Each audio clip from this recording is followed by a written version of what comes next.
All right. Hello, hello, hello. Hello. How are you? I'm fine. And you? Doot, doot, doot, doot, doot. All right. Share link. Forgot to do this because I forget. But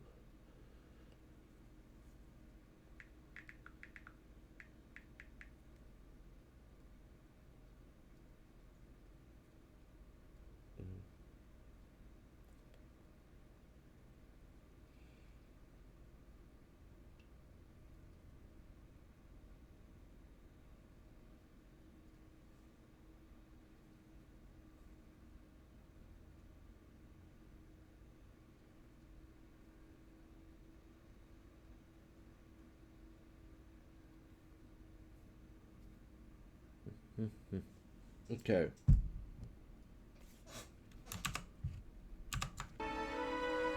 The game Tyranny.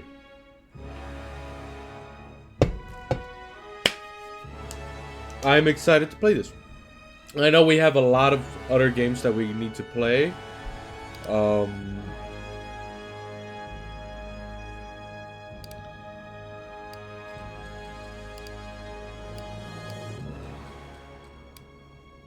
sorry, the music was pretty loud. Um, but I wanted to play this because it was a game that's been on my mind for a bit. And how I never ever finished it. I only ever did, like, the first bit of it. And even then I didn't finish it. um, but it's always been a game that I liked. Even though I didn't play much of it. I just never got around to keep going with it. Because I would get distracted with other games and such. But this is a game I actually genuinely do like. I love the concept of it. As well as...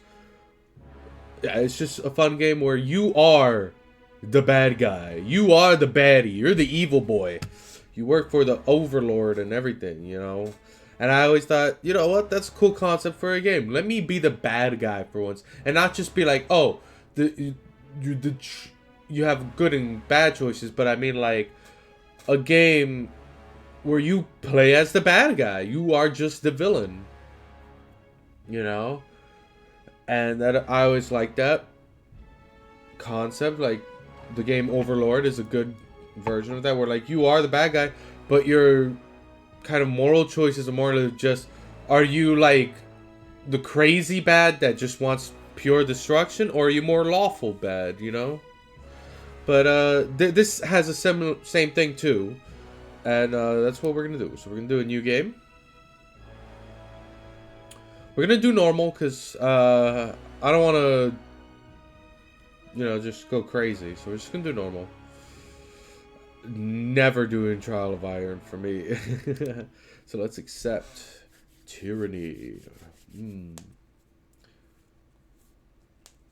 I'm excited. This is a game I actually genuinely love.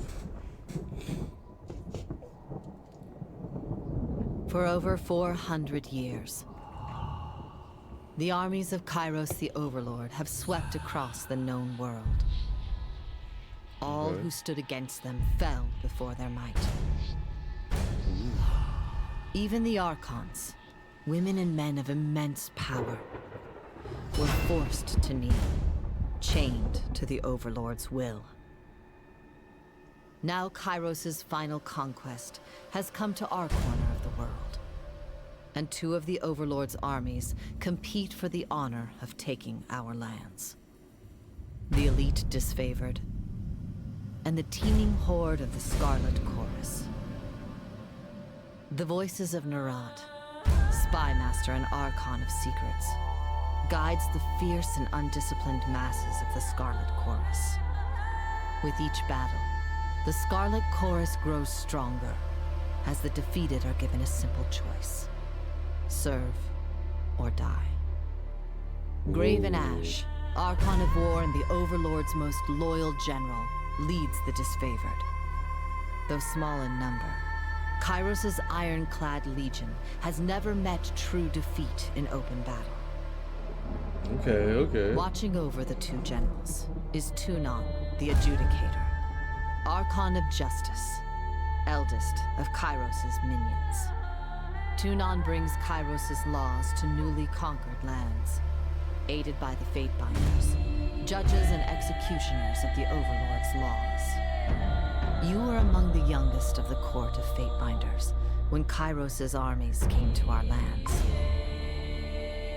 How could we have known that the fate of thousands would rest in your hands?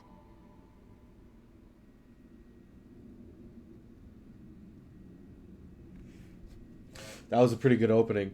That was a pretty damn good opening. Oh my god. Wow. That got me excited. Ooh, okay. Oh my god. That was good. I loved it. Ah. Okay, so we learned a lot. We learned a lot. We work for the bad guy. We are one of his, what was it? His adjudicator? I forgot what we were. I forgot what we are. But we're there to give an edict. Oh. Oh shit, what's up? What's up? Chuck's on you. I joined before you sent me that. Well, you know what? Shit, you're right. We're playing Tyranny. I don't know if you were here in the beginning and saw the whole cutscene, but very good. But yeah, no, we're one of the adjudicators, I think, and then there's two factions. They're battling out to be like the one to conquer the land for our boss, the Overlord, Kairos. The Disfavored and the Scarlet Chorus. I kind of like the Scarlet Chorus. I don't know, they're interesting to me because they're just genuinely crazy. They're like very cult like. And the choice like serve or die, it was like, ooh, okay. But I also like the Disfavored because they're kind of like the underdogs. Oh, Quan Mills is working on another book? When isn't he working on a new book? Alright, so we're gonna go male. So, let's see. Who we going? Oh, I want big buff boy. I want buff. Yeah, pale. What's the new book? What the fuck? I didn't know he was making a book. Anyways, roll. In the Northern Empire, where you were born, men enjoy equal protections under the laws of the Overlord Kairos. Kairos is a name out of legend. For centuries, the Overlord has consolidated power, sending vast armies to swallow entire systems. The most powerful mystic the world has ever seen, Kairos can issue edicts, magical proclamations that level cities, spread parks, sunder the lands, or change the course of the seasons. Ooh. And I can't say what the title is, but it's Cartman's superhero name. Oh. Oh. Oh. I see. I see. Damn. Okay. Okay. Alright. See, but did I read this part? No. Yeah, okay. In the southern lands of the Tiers, only men may own or captain ships, but real estate is restricted to women. Men may lease, but durable ownership of the land in the Tiers must always passes to the eldest daughters or sisters. Most sons enter their father's profession by their mid-teens. Those without a profession or family lands to work can find purpose by pledging service to one of the Overlord's mighty Archons. It's an autobiography? Oh my god. Criminals, derelicts, and others are often conscripted into the armies of the Archons. If a child cannot forge his own skein, he will certainly find one in battle. Ooh. Alright. Let's see. Face-wise. I think... yeah, that's fine. Got bold. Swept back. Ooh. You see this? I kind of like that. I kind of...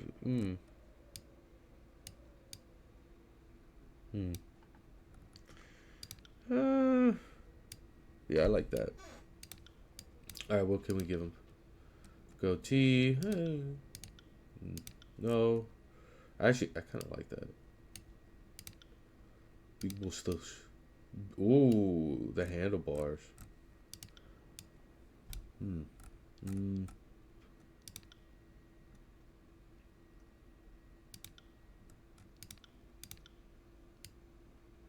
want to go big mustache. Let's hear. That wasn't so hard. I'll stop to say hi and talk to you later. Okay.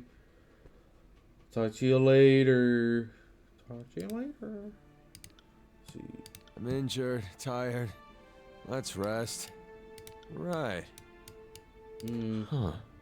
I don't know. Male noble. Let's Heads hear the up, noble. we have company. Good work. You learn something every day. Nah. Male aggressive. That wasn't so hard. On the lookout. I'm injured. To battle. Good work. Gives me You ghoul learn vibes. something every day. Hey, smooth skin. This will be fun. You know, yeah. I'm gonna go for that one. Ooh, we got tattoos. Alright, let's see. Okay, okay. Alright, not bad, not bad. Ooh.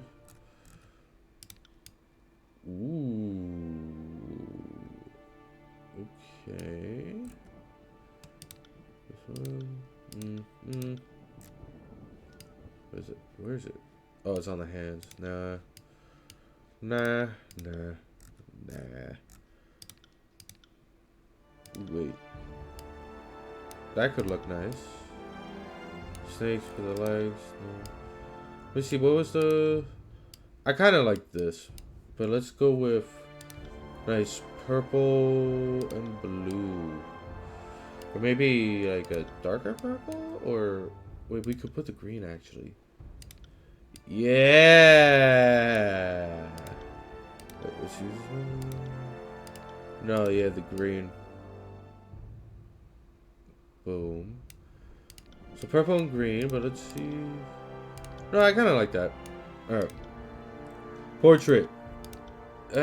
Too clean cut. In my opinion, this is like... Seems like, oh, he's not really a bad guy, he's a good guy, but no, I want to be evil. Okay. I like it. That's if going roguish. Okay. Yeah. Nah. Doesn't look like our guy. I kind of like that. Ooh. That's pretty cool too. Do we have any with like a full helm? It don't seem we have like any like full face covered helm ones, but we'll go with this one. I kind of like this one. Wow. Alright, what is our history? Let's go. Let's see, pit fighter, hunter, guild apprentice, noble sign, diplomat, war mage, lawbreaker, soldier. Okay, let's see what pit fighter is. Pit fighter, not wishing to pay feed in house 2. The madam that purchased your mother sold you to the proving grounds. The Northern Empire's bloodiest, most notorious fighting arena. Given only enough training to assure the show isn't over too soon, your natural prowess and survival instinct led you to one victory after another. There was no elegant swordplay, no formalized duels, just brutal melee, and the stench of blood, shit, and bronze with each day's gruesome necessities. It is said that any fighter that slays a dozen others in the grand melee is given her freedom. But in 300 years, given her freedom. But in the 300 years, only 3 warriors have ever walked away from the proving grounds. When the closing horn sounded and 13 corpses lay about your feet, you became the 4th to be granted freedom to thunderous applause. But this autonomy was short-lived. Finday's word of your accomplishment has made its way to the Archon of Justice. Okay. So this one, we were we became a pit fighter because someone sold our mother. Or no, someone purchased our mother because they didn't want to feed a house of two. Okay. So our mother sold us the proving ground so that we could free her and then and in turn us. And we did so good, we were freed, and our freedom was because we were people loved us from the pit fights, and it made our accomplishments made its way to the Archon of Justice, and that's how we became an adjudicator, if I remember. Ooh, I kind of like that. Let's see, Hunter. When the leader of your home village spoke out of turn, one time too many, agents of the Overlord put the whole town to torch, to contain the spread of insubordination. The Bounding Viper tribe came across the smoking ruins of your village, and when the beast's matriarch found you frozen but unafraid, the mighty leader took you in and raised you with the protection of her tribe. For years you lived with these wild beastmen in their migratory homes throughout the mountains, but the Bounding Vipers were a dying breed. Each long winter took a greater toll than the last, and once the dwindling tribe was too weak to defend its lands, the disfavored, disciplined, and battle-haunted by the disfavored are an elite legion in Kairos' army. They spearhead the conquest of the younger realms, finding themselves always outnumbered, but never outclassed, led by the steadfast and dutiful Graven Ash, whom they follow with an obsessive devotion. Ooh, okay. Soldiers came to dispense of the ravenous scavengers your tribe had become. Finding a human among the wild tribe, the disfavored soldiers made a point in taking you alive. News of the wild child of the north eventually spread to the Archon of Justice, and he ordered you released from captivity and delivered unto his court. I like it. It's not bad. I kind of like Pit Fighter more. Guild Apprentice. Deeply proud of your intelligence, your parents always knew you were too smart for a life spent with your hands in the soil. Looking to secure a better future, your parents struck a bargain with the 7-3 Guild, a small magical order willing to teach you letters, numbers, and magic, if you proved capable.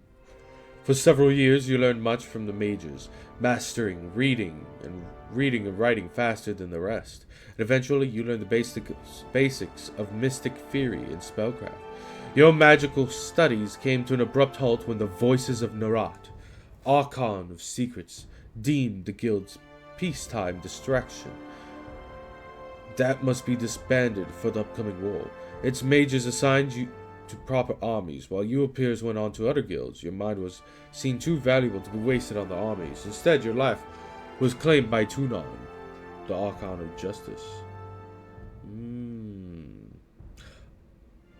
Known as his official capacity as the Archon of Secrets, the voices of Narat is equal parts genius and madman.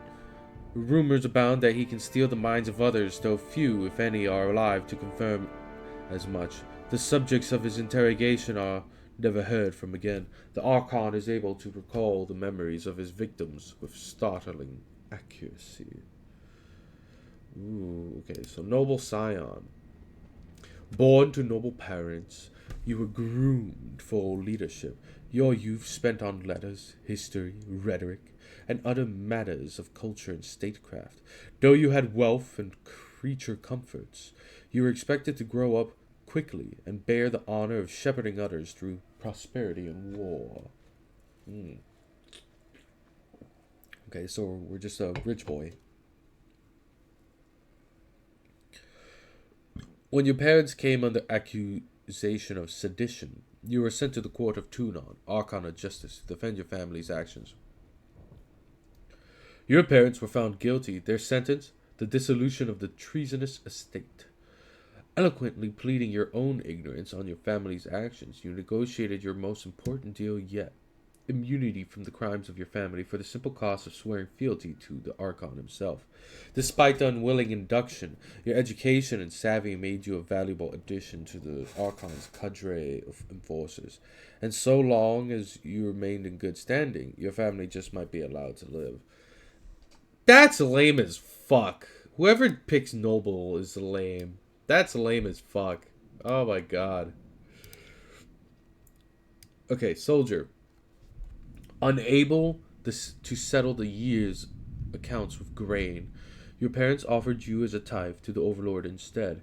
Seeing your first battles as a child, you've known all your life how to fight, how to stay calm at the sight of blood and disembowelment, and how to rely on your fellow warriors, deemed smarter than the average killer. You were groomed for command and given an education in letters and numbers. With rumors of war, it seemed recruitment into the disfavored legion would be the obvious match for your skills. But the Archon of Justice is known to say that good iron is not used for swords, and good minds are not used for soldiers. Claimed by Tunon, you were instead drafted into the court of Fatebinders, where your martial skills were put to use in the enforcement of Kairos law. Okay, I kind of like soldier. Lawbreaker.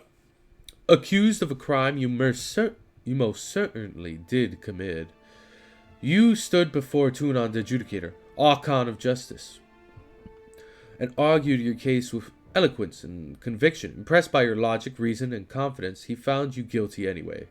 It is rumored that Tunon selects many of his agents from his prisoners. Who better catch the wicked than those versed in such ways? In his mercy, Tunon offered you the choice of two sentences: decades languishing in prison, or a lifetime serving him in the court of Fatebinders. The choice was easy one,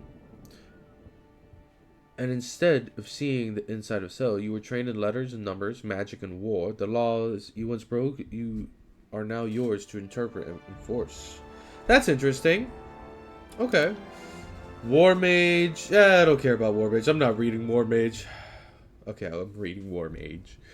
Few have the combination of wits and courage to be accomplished casters and warriors, and those cursed with such a combination of talents are invariably pulled from their mundane lives and assigned to the armies of the Archons. Your earliest memories are a painful slog of training, study, lecture, and exhaustion, all the elements of being groomed for battle. You knew better than to ask what became of your family, nor the question the missives allegedly tend by the hand were part of your earliest lessons in reading. When you reached adulthood, Tunon the Adjudicator came to the barracks and laid claim to your life, seeing as you too valuable for the crucible of battle. The Archon of Justice seemed your life better spent dedicated to the art of punitive legal remedies. Though you had much to learn in matters of civil discourse, none could deny your bright future as Tunon's great enforcer.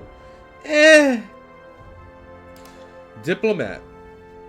Though they would never tell you why, Kairos bestowed great wealth upon your family for some unmentioned service.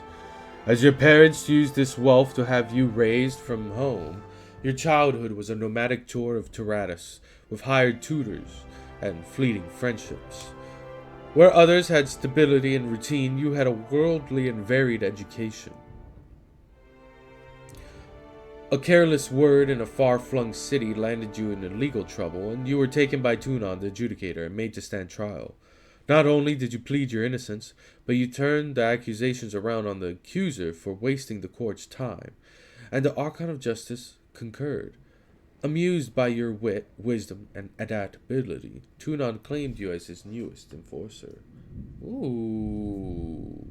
Diplomat's interesting. Okay, because Diplomat's more like you use your own smarts, your way of speaking, because you were raised as a diplomat. That's interesting. Ooh. I'm gonna go with Pit Fighter though. I like Pit Fighter. You know, it's a really underdog type shit. Okay, primary expertise. You're training the following combat: sword and shield. Hold on. As one of Tunon's Fatebinders, you received training in the arts of war, the intrigue of magic, and the inexhaustible depths of Kairos' law. Across the Northern Empire, the education of a Fatebinder is second to none. Those bearing the title are expected to read instructions and understand the economies of the realm in which they operate. Literacy and mathematics, skills rarely found on Tyrannus, are essential skills in the execution of law. Subtler talents like speechcraft or tactics are owned with time and experience under Tunon's guidance. Okay, so we could be Sword or Shield. Wielding a weapon and a shield puts you in the front lines of combat, standing between enemies and your allies. Holding a shield will slow down your attack rate slightly, but give you good defensive bonuses. Oh, okay. We get +6 to one-hand weapons, +5 to parry, and +4 to athletics. Okay. A great sword. Wielding a two-handed weapon puts your focus on power rather than speed. This is a slow attack style, but the damage you deal will often overcome the armor of your enemies. +6 to two-handed, +5 to parry, +5 to athletics. The short bow is the weapon of choice for those who choose to attack from a distance, avoiding direct engagement with their enemies. +6 to bows, +3 to dodge, +5 to subterfuge, +3 to athletics. Ooh. Okay. Shock spells. Mage skilled in shock magic can frequently interrupt their enemies, preventing them from executing their attacks. Okay. Choice 8 to control lightning, 2 to magic staff, 3 to dodge, 5 to water. Okay. Vigor spells, school vigor spells. Okay, so this is more like healing. So this is like support class. If you want to be a support. So you can be a mage of DPS or support. Okay, javelin. Wielding a javelin is a good compromise between melee and range. Thrown weapons deal more damage than bows, but cannot attack from as far as away. They also have the benefit of being able to switch between range and melee attacks depending on these. Ooh. Okay. Dual wielding. Wielding two weapons gives you the advantage of versatility weapon use. Ooh. Okay, +6 to dual wield, 5 to parry, 5 to athletics, 3 to subterfuge. I kind of like dual wielding. Unarmed attack. Unarmed fighting is one of the more challenging combat styles. Damage is generally lower, but this is offset by the speed of your attacks. A good style for someone interested in being challenged. While fighting unarmed, the dodge skill is used to avoid melee attacks rather than parry. Oh. That is difficult because you're going to be fighting with no weapons.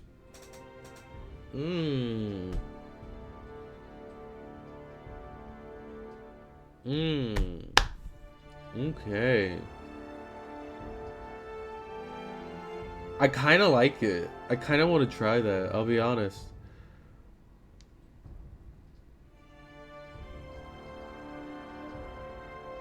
I kind of want to try that. Okay, frost spells. Frost magic is an offensive school that focuses on slowing enemies as well as dealing cold damage. Okay. Atrophy. Atrophy magic drains skills and attributes, weakening their attacks and making them easier to kill. You know what? I kind of like unarmed attacks. I was gonna go with dual wielding. But I kind of like unarmed attacks. So, yeah. So, we'll go... Ooh. Unleash a double attack on your enemy. Performs... I want to have Palm Strike. Yeah. Perform a powerful Palm Strike to target's chest, interrupting them, pushing them back, and silencing them from the spell casting. Oh, so that will interrupt spells. Yes. Oh, we get a secondary expertise. Okay, that's good. I forgot we can get a secondary expertise. We could do dual wielding. That way, if we want to have a weapon.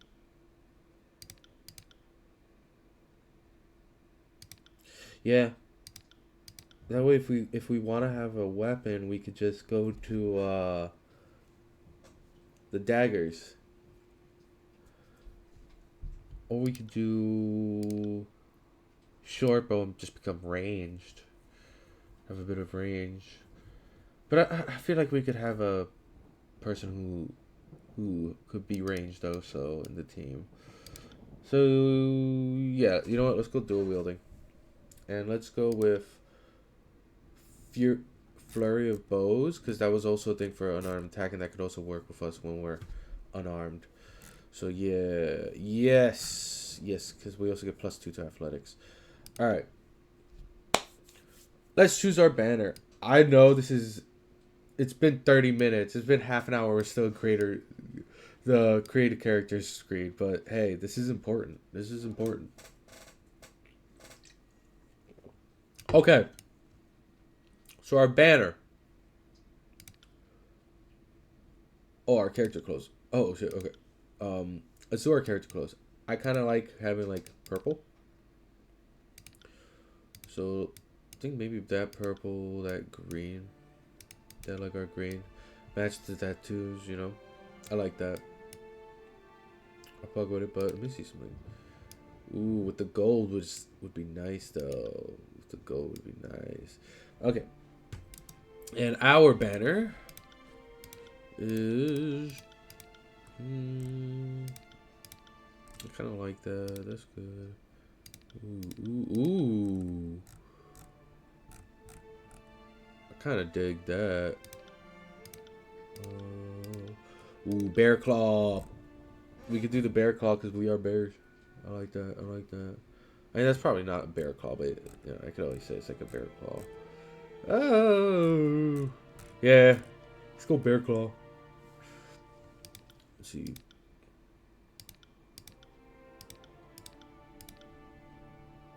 Purple make the claw green, or what if we make this green and that purple? Ooh, actually, yeah, that can work. That can work. All right. Grimsley. Grimsley. Ooh woo. Oh. Grimsley.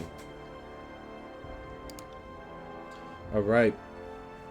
Usually I give my characters different names. I don't always name them Grimsley, but hey.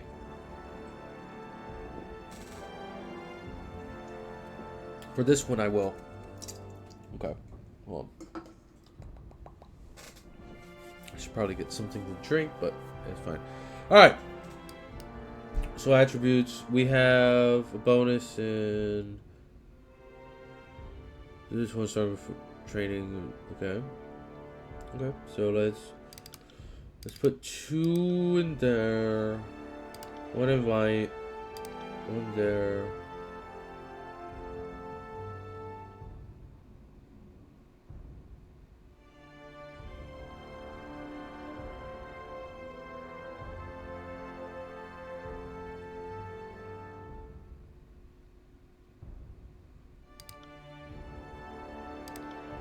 Actually, yeah. Yeah, that's fine. Okay. Our skill points. Dual building that, and then... Okay. Let's go there. More in subterfusion, dodge. Someone athletics. Just put a couple on lore. I'm more into unarmed combat, 40 in there, so yeah. Yes. Yeah. Okay. How do you want to continue? Selecting the Conquest option will allow you to play through Kairos' conquest of the Tiers, choosing how your character was involved in the invasion. This gives you the most control over the starting state of the game, and how other factions will react to your character. Ooh, let's do that. Conquest. All the world has fallen to Kairos, and now the Overlord's eye is on the Tiers, our home. The last corner of the world free of Kairos' reign. 2 armies, the Disfavored and the Scarlet Chorus, march south from the Northern Empire, the last realm to fall to Kairos a century prior. In the early days of 428, Kairos' armies arrive at the Gates of Judgment, the mountainous border that we Tiersmen so long believed unassailable. Unable to agree on a unified plan of defense, the various leaders of the Tiers sit and wait for each other to deal with the conquerors. Until it's too late. Ooh.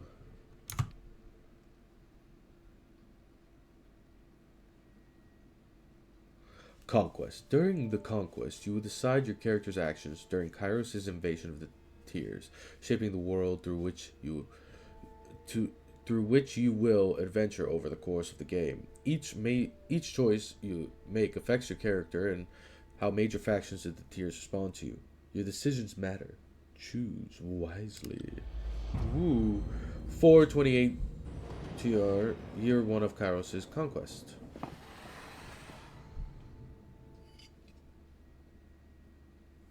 The Bastard City. The Bastard City stood on the northern border between Kairos' empire and the Tears. Built upon a natural harbor at the crossroads between realms, the city was a nexus of commerce. To the Tears, it was the center of all wealth. To the northerner, it was little more than a backwater trading post. Its symbolic status as a gateway to the continent made it a natural first target in Kairos' military conquest. Circumstances were ideal for you to prove your worth as a soldier in Kairos' army. Taking this city would send a message to the rest of the Tears.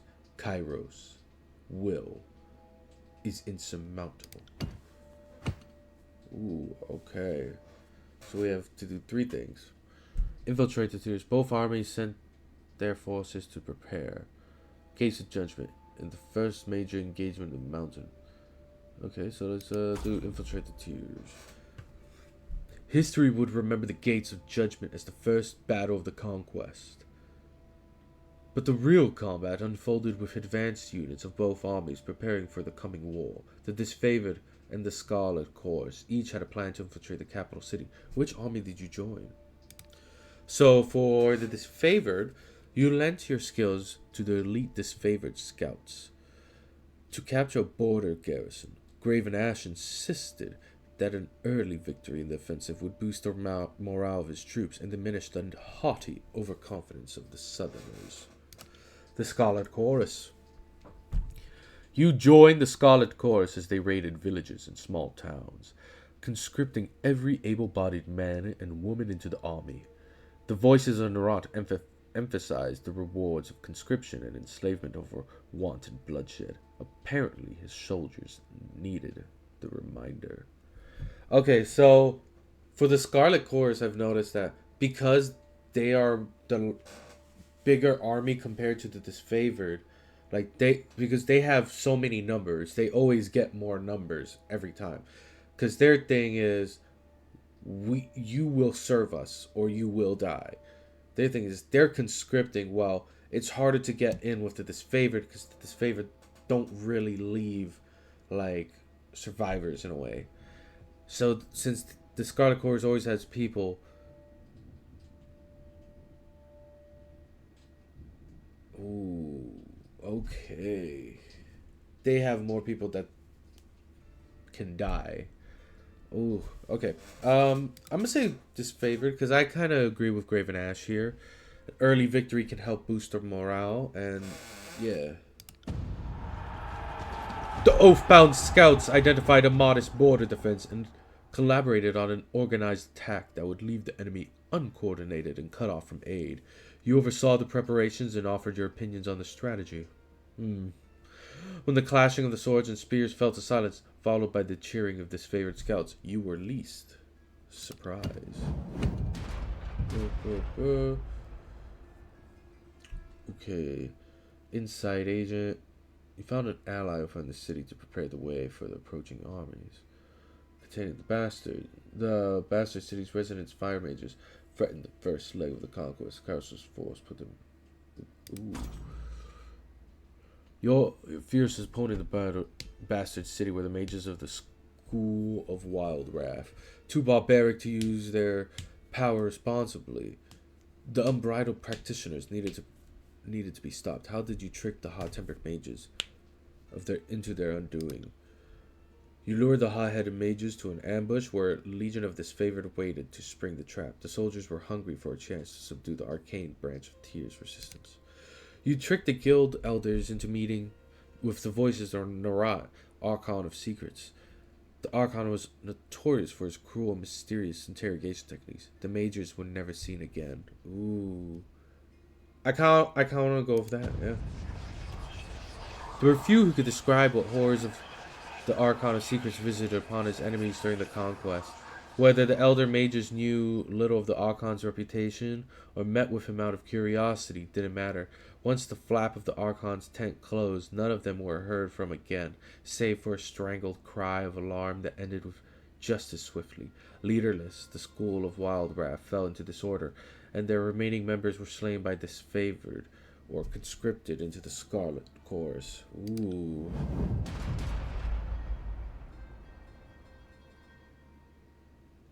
Betrayal of the Bastard City. Your tactics of infiltration placed you in the Bastard City ahead of the main armies. Your work softened the city defenses for the arrival of Kairos' forces. But you wanted a decisive gesture that would give your allies a meaningful advantage. How did you assist in the fall of the Bastard City? Ooh. So, duel the city marshal. You challenged the commander of the Bastard City's defenses to an honorable fight to the death. The disfavored wish to spare soldier lives for the battles ahead and civilian lives for occupation. Ooh. We get warrior spy. Ooh, okay. With Kairos, and if we do that, we get Searing Palm, which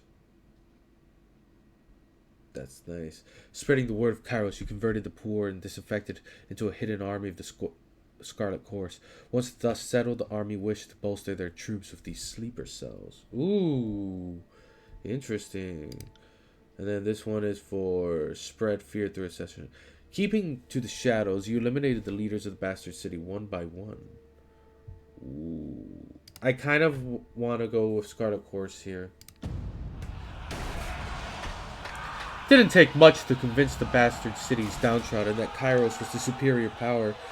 You, armed with weapons and knowledge of a signal that would raise when the time was right, as the armies appeared outside the walls, you ignited a spark that fanned their anger into a full-scale riot. The chaos they spread in Kairos' name weakened the city to such an extent that its inevitable fall was but a formality. Yeah!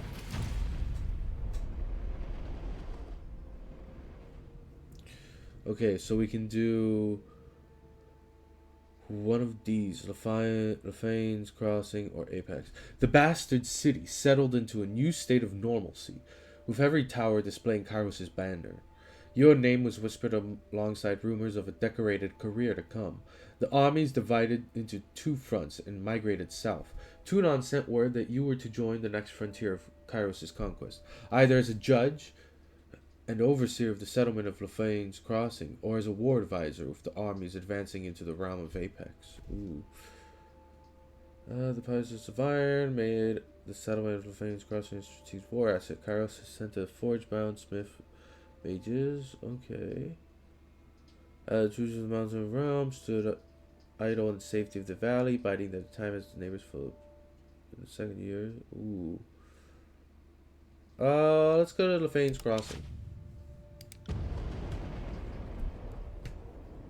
Lefaine's Crossing. Ooh. Year 2 of Kairos' conquest. 429. Lefaine's Crossing. Years ago, Lefaine the Bold founded a small merchant town at the intersection of ancient old walls. A pact between the settlers and a mercenary company meant that caravans were able to travel without fear of bandits or bane, and the town thrived in modest significance. Lefaine's Crossing drew Kairos' attention for the iron deposits in the surrounding hills, with the region under Kairos' control. The northern smith mages could set up workshops to refine ore and arm the disfavored with the finest weapons known in the known world. The Archon of Secrets dismantled the mercenary support group with a generous bribe, taking the crossing in bloodless victory. Tunon dispatched you to travel alongside Kairos forces and bring order to the region. Sorry if I can't speak. So we got the Cult of Siren. The Archon of Song's power ensnared the minds of a disfavored soldier. The iron must flow. You found a clever solution to improve the production of iron weapons. Ooh, yes. Kairos Smith's wages worked day and night to create weapons. No one faulted their dedication, yet production was low. The plans that came to light proved divisive to the disfavored and Scarlet Corps. On one hand, any additional manpower was needed for fighters, not forgers. On the other hand, the celebrated weaponry of Kairos' armies is indeed to be fiercely guarded. The Scarlet forces took refugees from the recent influx and forced them to serve in Kairos' military. You repurposed these individuals to haul wagons of iron for the Smith mages. This proved an inconvenience to the Scarlet Corps, who relied on their force of numbers to be effective in the field. You conscripted help from the local tribe of the Beastmen. Their strength would more than offset their disobedience.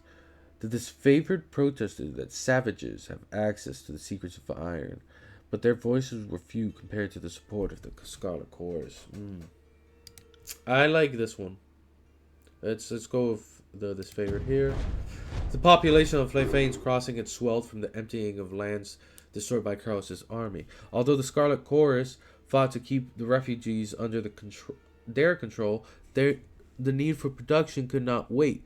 The new recruits were reassigned to haul iron ore from treacherous mine shafts, labor more befitting slaves than Kairos artisans.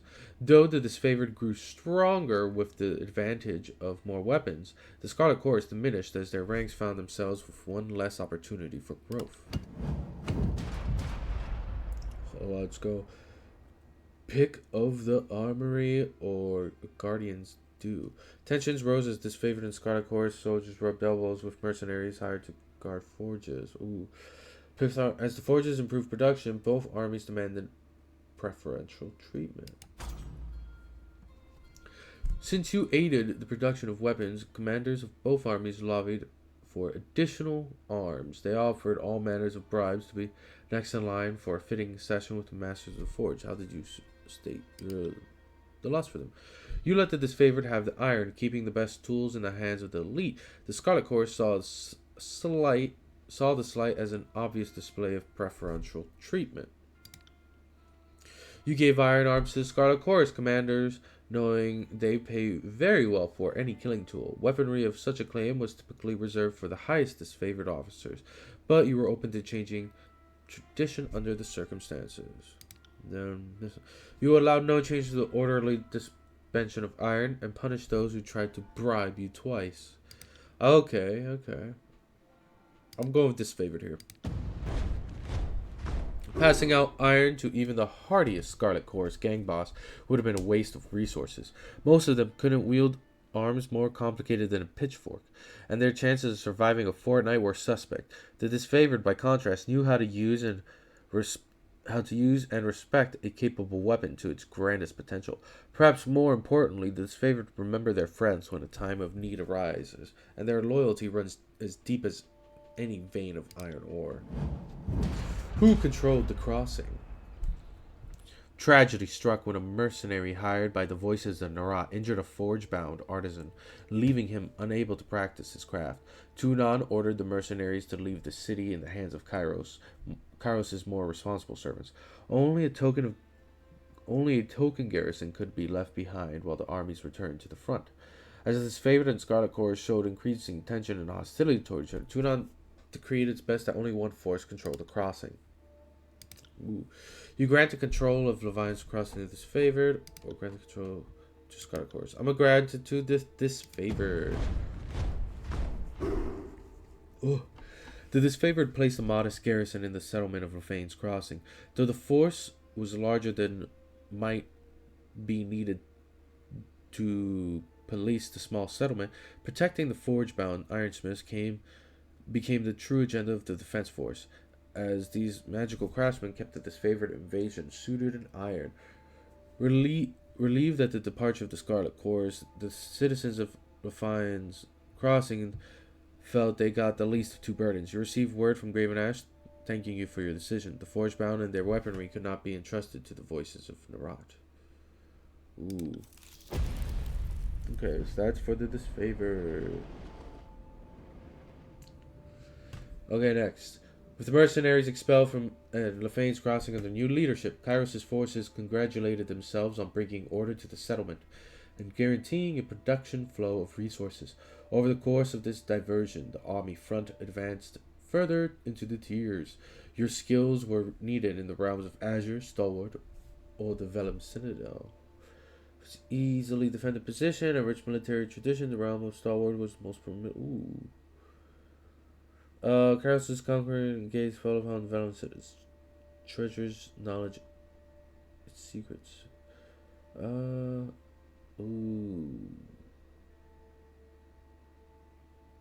Okay. Let's go with the Citadel. Yeah.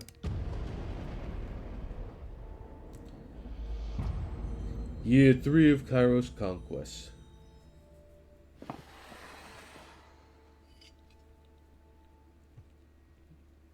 Vellum Citadel. The Vellum Citadel was an archive and library of massive scale. Its inhabitants were known as the School of Ink and Quill, a circle of mages that centuries ago carved out their own mountainous refuge on lands unsettled by the other major realms. Legend says that the Citadel housed a treasure trove of arcane knowledge. The Overlord's spies infiltrated the school and confirmed as much. The time was ripe to send a detachment to the great library fortress, the force forced the scholars to yield to Kairos. Song of Ensnarement, ensnare some stealthy stages. A peaceful surrender turned bloody. Let's go this one. Let's go with this one. Sidon, Archon of Song, used her powers to enthrall enemy mages who crept beyond the citadel walls. I keep saying city. After Kairos' forces rounded up the arcane practitioners, the disfavored began executing the new captives before they could share dangerous knowledge, a crime under Kairos' law within the Scarlet Chorus. Muzzle the mages. You claim the disfavored with a compromise. The sages' mouths would be bound with iron brittles, preventing them from speaking their forbidden knowledge.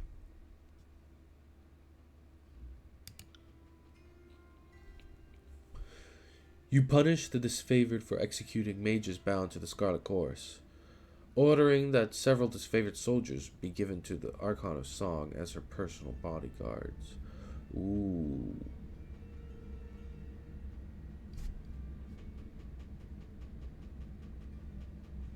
Let's go Scarlet Chorus.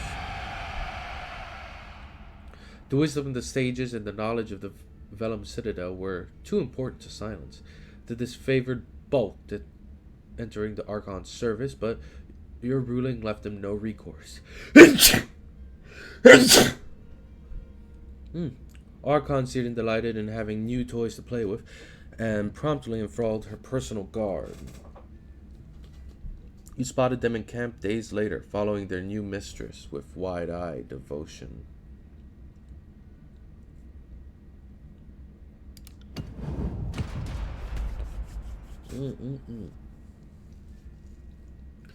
Spymaster's agents. Suspicions arose when sages surrendered.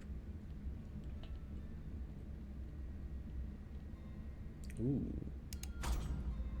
The Archon of Song incited Scarlet Chorus recruits to fight their leaders. Bosses were killed and supplanted left and right. The disfavored demanded an end to this practice for the good of the conquest. You agreed with the disfavored's arguments. The right of command had its place, but not when Kairos' forces were outnumbered and reinforcements were weeks behind, if not longer. You ruled that each Archon had the right to govern their armies according to their nature. The right of command bred chaos, but it also ensured that the strongest rise to lead.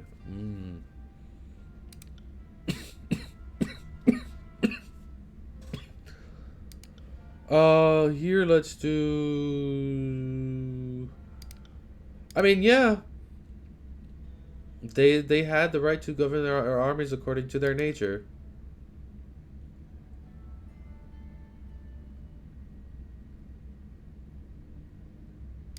So yeah, I'll give that to them also. Your keen understanding of their ways pleased and surprised the Scarlet Course detachment, who thanked you for the ruling. The following evening, two gang bosses were murdered in their pallets and replaced by stronger variants who fought hard to defend their status. Though the camp grew quieter over time, the Chorus fought with twice the ferocity under new leadership. The Edict of Fire. Disgusted by your appropriation of the Scarlet Chorus, the disfavored forces withdrew from the field of battle. Your small detachment now lacked the manpower to take the Vellum Citadel. Tunon sent word that Kairos' patience had run thin. The Overlord would cast an Edict of Fire on the enemy. The parchment arrived in a slender case of engraved iron. Written on it, the words of the spell powerful enough to destroy Vellum Citadel. You had the choice of when to read the edict. Reading it at sunrise would offer your enemies no warning of the devastation to come. You could also wait until sunset, giving them ample time to flee or make amends. Opting to give the enemy no quarter, you proclaimed the Edict of Fire at the first moments of dawn, granting the enemy no warnings of the destruction to come. Though the Chorus insisted your actions doomed their spies, the disfavored applauded your decision. Claiming that they still had spies within the Citadel, the Scarlet Chorus urged you to warn the mages of the Overlord's edict. Granting their request, you met with the enemy under a blue flag of peace, and warned them of their doom, giving the Chorus spies and the enemy a chance to run. Nah, no chances. No chances. Disfavored. You read the edict as the new sun rose behind the Citadel, casting a long shadow in its wake. You were the last person to see that hall of knowledge in the moment before devastation. The earth shook, and red-orange light glowed in the foundation of the sprawling city. Bubbling up from under the library, a torrent of lava heaved with explosive force, gushing from the windows and between loose bricks, melting hostile trenches in the surrounding land. The mages awoke to smoke and fire. For most, it is already too late. Only a handful of bewildered mages escaped the smoldering collapse of the massive library fortress. Kairos' will be done. Yeah. The Edict of Fire. The armies of Kairos left the devastation of Vellum Citadel in silence. From that day forward, the Tears came to know the once noble Citadel as the burning library. This was an undisputed loss of resources, knowledge, culture, and life, but the message had been sent. The Overlord will not tolerate defiance. You didn't have long to rest before Tunon called you into the service once more. You were one of the last to depart from the mountains, and as you journeyed off, you spotted a few campfires in the mountains. They were mere specks dwarfed by the inferno, the last gasps of survivors, or perhaps looters from Kairos' armies bored and daring enough to pick through the ashes. Ooh. Do we have one more? Conquest complete. You've reached the end of Kairos' conquest. Do you want to continue or erase your progress? Start over. No, let's continue. I think that was good. Ooh.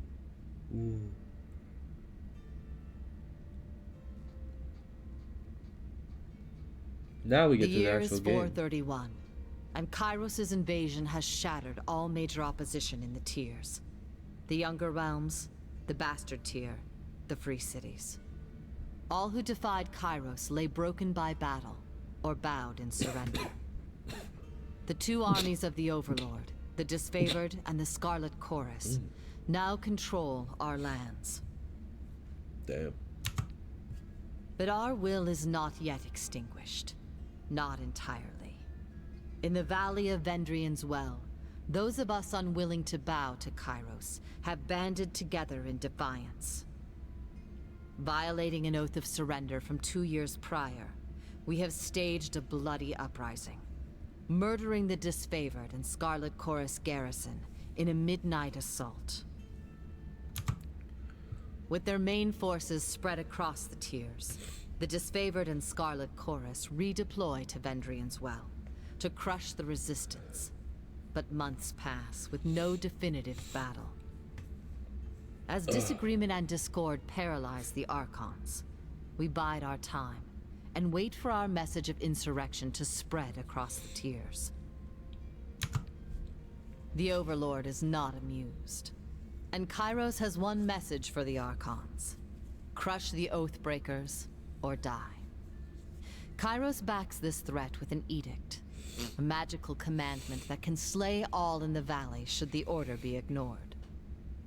The honor of proclaiming this edict fell to you. Sent across the mountains to Vendrian's Well, you carry the Overlord's edict to read before the Archons. Ooh, okay, okay. We will do that in 1 second. I'll be back. I'm just gonna get something to drink. I'm thirsty. Ooh. Oh. Oh.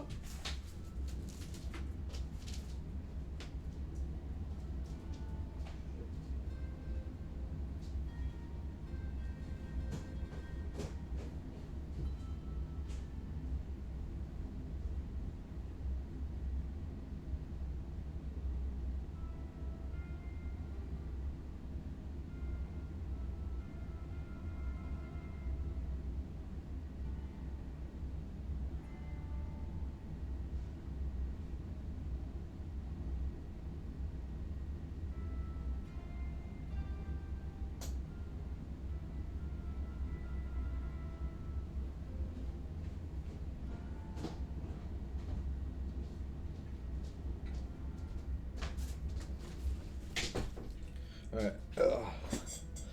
I got my drinks. I have my drinks.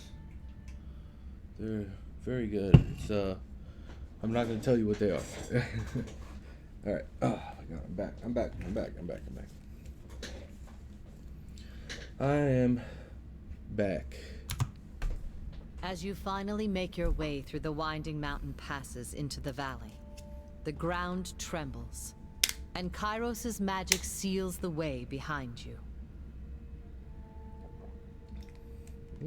Oh, that's good. That's actually not that bad. You are trapped in Vendrian's Well, with Kairos' armies and the Oathbreakers. The only way to survive is to fulfill the terms of the Overlord's edict, in any way that you can. Yeah, because since we're going down there to be like, hey, we're trapped here. Okay, so now I don't want to die, so I got to really help these motherfuckers do this. Ooh.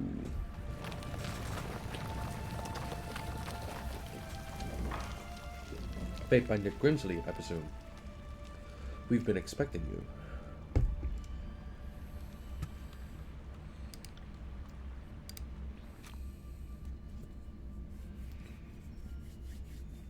Kairos, the Overlord, be praised. When I heard of the avalanche, I feared the valley was sealed with you on the other side. This favorite warrior claps her gauntlet to her breastplate, the traditional salute of her legion. Conversations involve you, another character. Yeah, I know how to gain favor. Yep.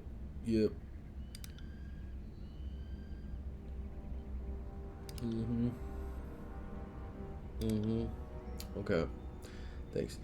The commander wouldn't say why the governor of Lefaine's Crossing would be coming, but since we have no forges here, I imagine you're here to knock some sense into the voices of Narat.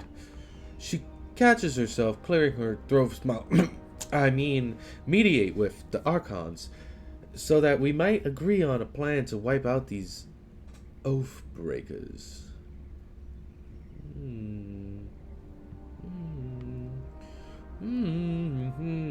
You see, Oathbreakers. You gain favor with this favored. Let's go. But on a personal note, it's good to see another Harbinger. By Kairos' will, most of our old invasion forces still lives there. Still lives, but most of us have been scattered across the tiers, reassigned as needs change. I miss those days when there was so much battle ahead of us, so much glory still to be won.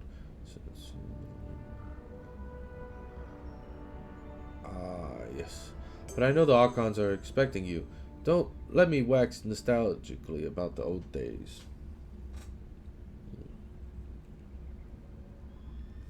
Glare silently. I'm in a hurry to deliver the message to the Archons. I come bearing an edict of Kairos. Our soldiers will complete their task or die. Can you hear that hum in the air, that glow around the rocks? The avalanche is Kairos' magic. The Overlord has sealed the valley. Yeah, let's go, Lord. Your senses see more than mine, good Fatebinder. I do not pretend to know much about such things, but if that was Kairos' magic, and you're here on important business, well, you don't have to be the Archon of Secrets to guess that you're here to proclaim an edict. What does Kairos have in store for the enemy? 10 years of festering plague? An edict of twisted bones? Glare silently. I am asking questions beyond my station. Forgiveness, please. Prelude in G minor, Opus 23, number 5 by Sergei Rachmaninoff from Spotify.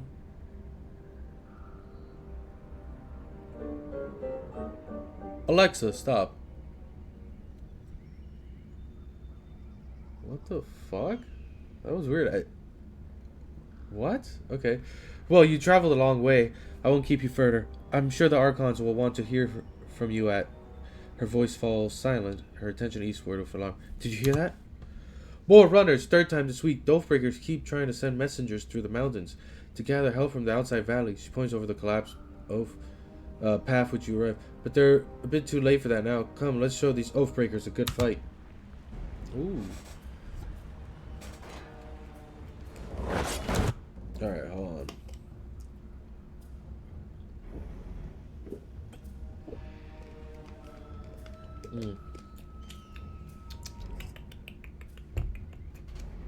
Delicious. Okay. Journal. Spell creation. Ooh. Yes. So, color sigil. Expression. I already know that spell. Oh. Okay. Okay.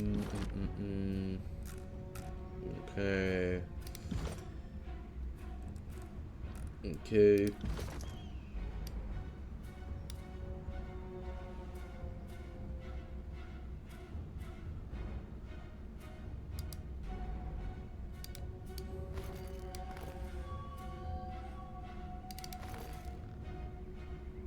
Oh, because we're in combat, yeah. That makes sense. Alright.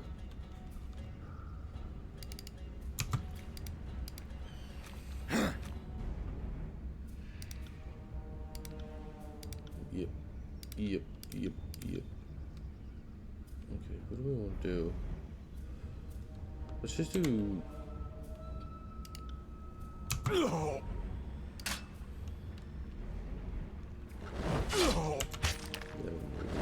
Palm. And then... Yeah.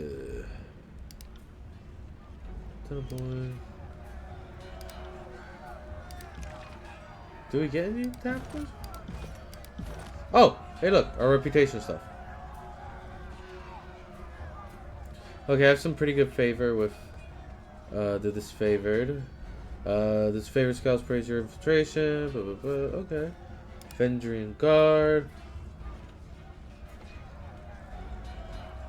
Vendrian guard soldier, okay.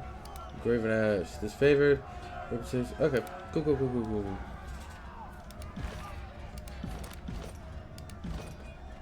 Yeah, we got one.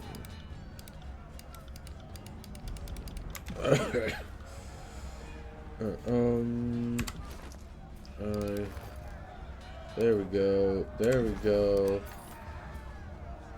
Take a seal. Alright.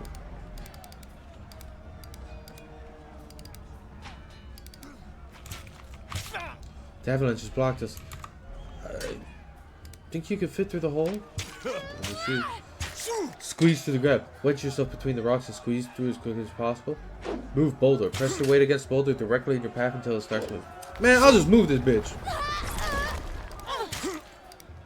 Damn right, Bruce Redwords.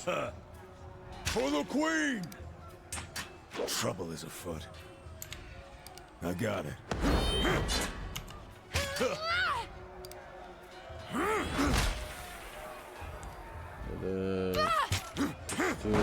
On it. Flurry of blows. Then a nice searing palm. Bop. Get bugs. Boom. Right. Bam. I got hands, baby. I got hands. What's this? Ooh. I'll keep that. Are you good, my guy? Don't bother with me. Go down the pass.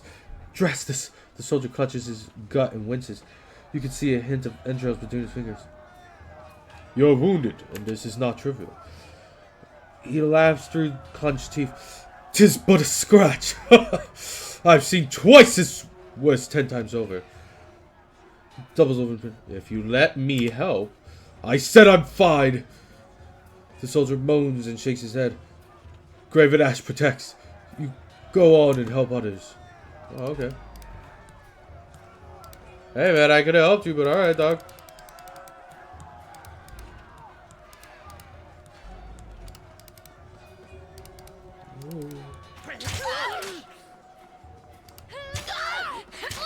Yo!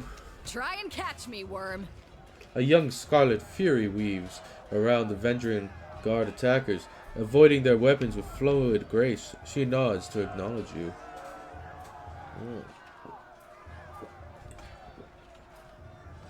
Scarlet Furies are the elite fighters of the Scarlet Chorus, distinguished by their graceful attacks and murderous persistence.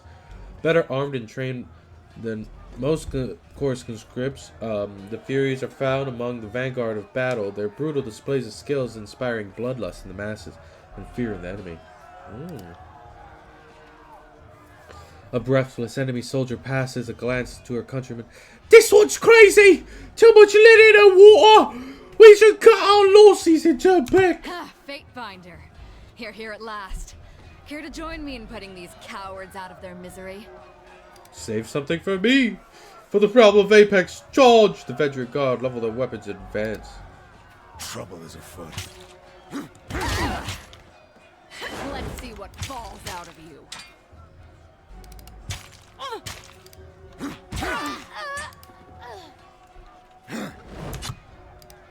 And then we'll have her do that.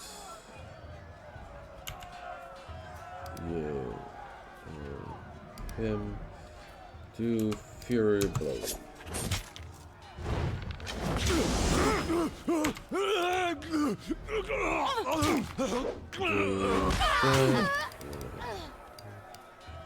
On it. Right. Yeah. Phew. I can tell you didn't spend the conquest in a diplomat's tent. I'm Verse, by the way. But there are more important things to take care of than introductions. Those Vendrian Guard we killed didn't come alone. She gestures to the skirmish unfolding in the pass below, shaking her head. Not so fast. First explain what you're doing here. Why the Vendrian Guard attacking now? You fight like a storm. What's your role in the army? A Scarlet Fury, one of the elite killers of our ignoble gang. You'll see more than a few of us around camp, but don't let that fool you. We're a rare breed. Most of the soldiers in the Scarlet Chorus are little more than farmers and children armed with rusted forks. Makes them easier to control. The voices of Narat called his best fighters to this siege. There must be something important about Vendrian's well, though don't ask me what. The Archon isn't in the habit of spilling secrets. Why the Vendrian Guard attacking now? The Vendrian Guard are testing our strength in battle, learning how we perform before they organize a real offensive. That or they're really, really desperate to get beyond the mountains and couldn't wait until nightfall. Ah. The voices of Narod told me to intercept you at Edgering Ruins before you busied yourself solving all of the camp's problems. You're due for a meeting with the Archons, but we should handle the small matter of this ambush first. Eager. I like that. Yes. Before we go, you might search among the remains of our fallen comrades. Wherever they're bound, I doubt they'll miss their boots, much less any rings or any useful iron they might be clutching. I'm not gonna lie. I like my girl Verse. She's giving me crazy girl vibes, and I like it. Mommy, please. Mommy, please. Alright, you should honor your fallen, not pillage them. I see a point. Nice No and reason to practical. pity the fallen. Before long, we might wish we'd joined them here. But at least we'll enjoy heavy pockets and warm toes. Real. For the voices Let's get of their Narod! J's. Let's get their shoes. Give me shoes. Essential shield. That's a hoop.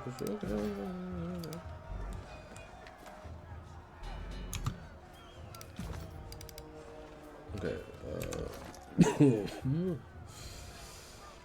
I'll give that to y'all.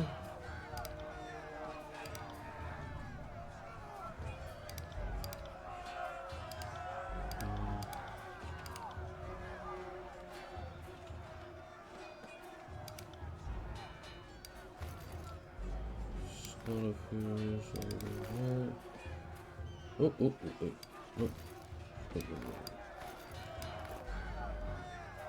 Where's the... There.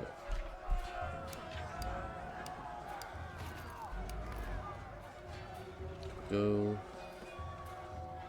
She doesn't need that.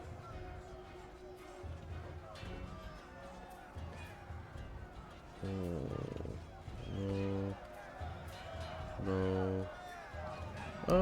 Yeah, I'd like for her to carry a potion. Then, yeah, that's fine. That's fine. That is fine.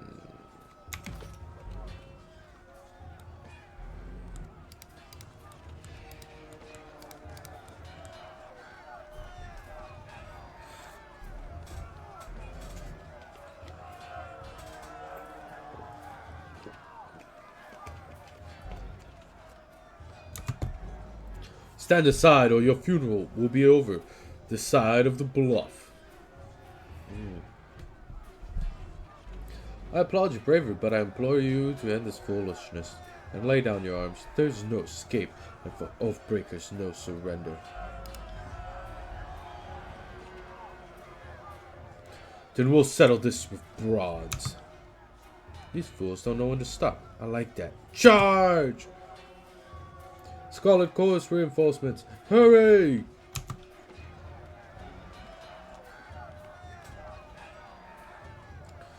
Run down the Oathbreakers. Let none escape. From the red mob of reinforcements itself, a blood-centered emerges at the head of the rabble, the ornamental crest of her staff pulsing with crimson tones. Signing sigils of magic and wordlessly moving her mouth, the blood chanter scribes a series of spells into the air. A red glow surrounds the Venturing Guard warriors as chanters magic worms its ways into their minds, blinding them with rage. Hold positions, all of you there! Keep to the path! The warrior gestures along the canyon trails, but his soldiers turn their attention to the Scarlet Course roaring challenges. No, don't engage them. We need to run! His orders falling on deaf ears, the warrior reluctantly readies his weapon. Alright. Let me see something.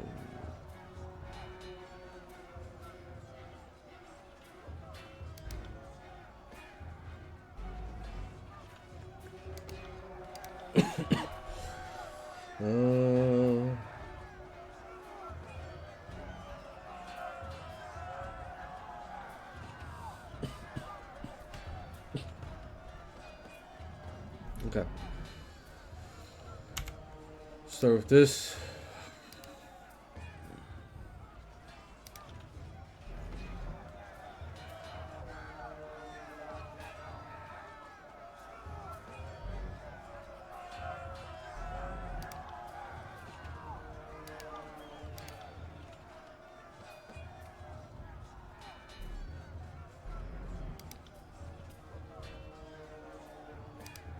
Yeah. On my command.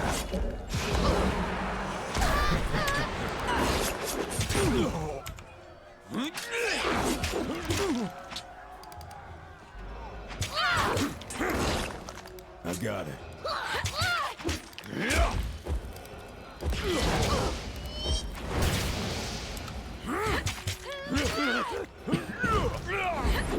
Got his ass.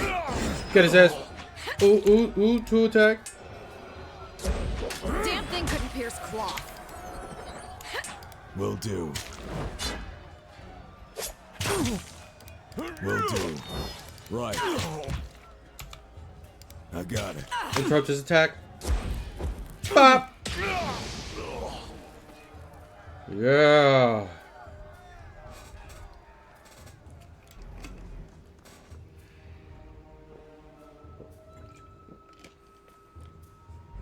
Come quick, we have a situation on the cliffside. They have the commander.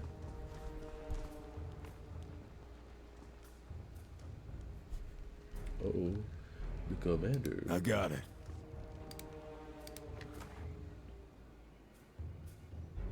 Ooh. Yes. Yes, yes, yes, yes, yes.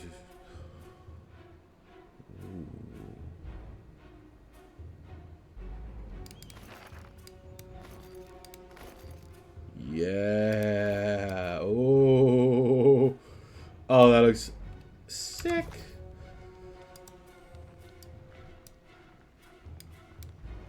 Right. What's over here? Head wrap.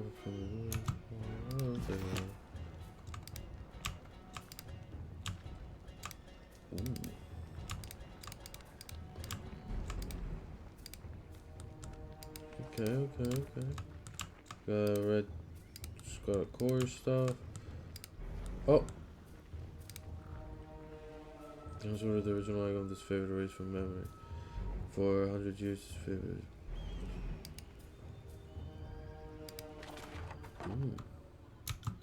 Interesting. Interesting.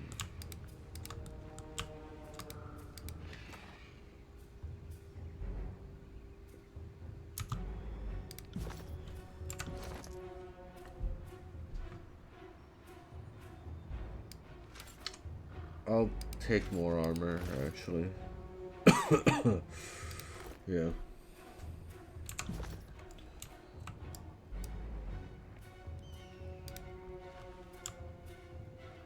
Cosma. What are you doing? He'll draw attention to me. Okay. Okay.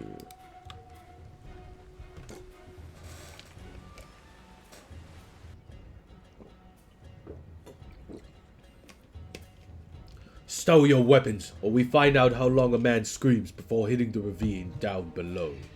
Cornered between Perceptor's drop and a band of angry soldiers, the Oathbreaker holds it as favorite officer at knife point. Skewer him. Worry not for me. Graven Ash will protect.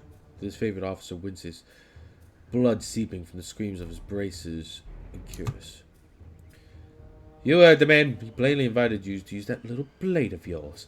What are you waiting for? Permission from your pimp? This blade? With a jerk of the knife, he slices off a clump of Drasus's matted hair.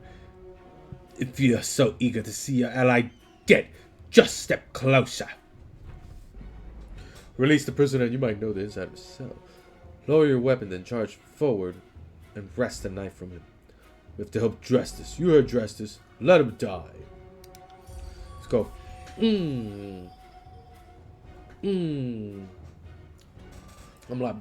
I was like, whoop, bam. Give me that shit.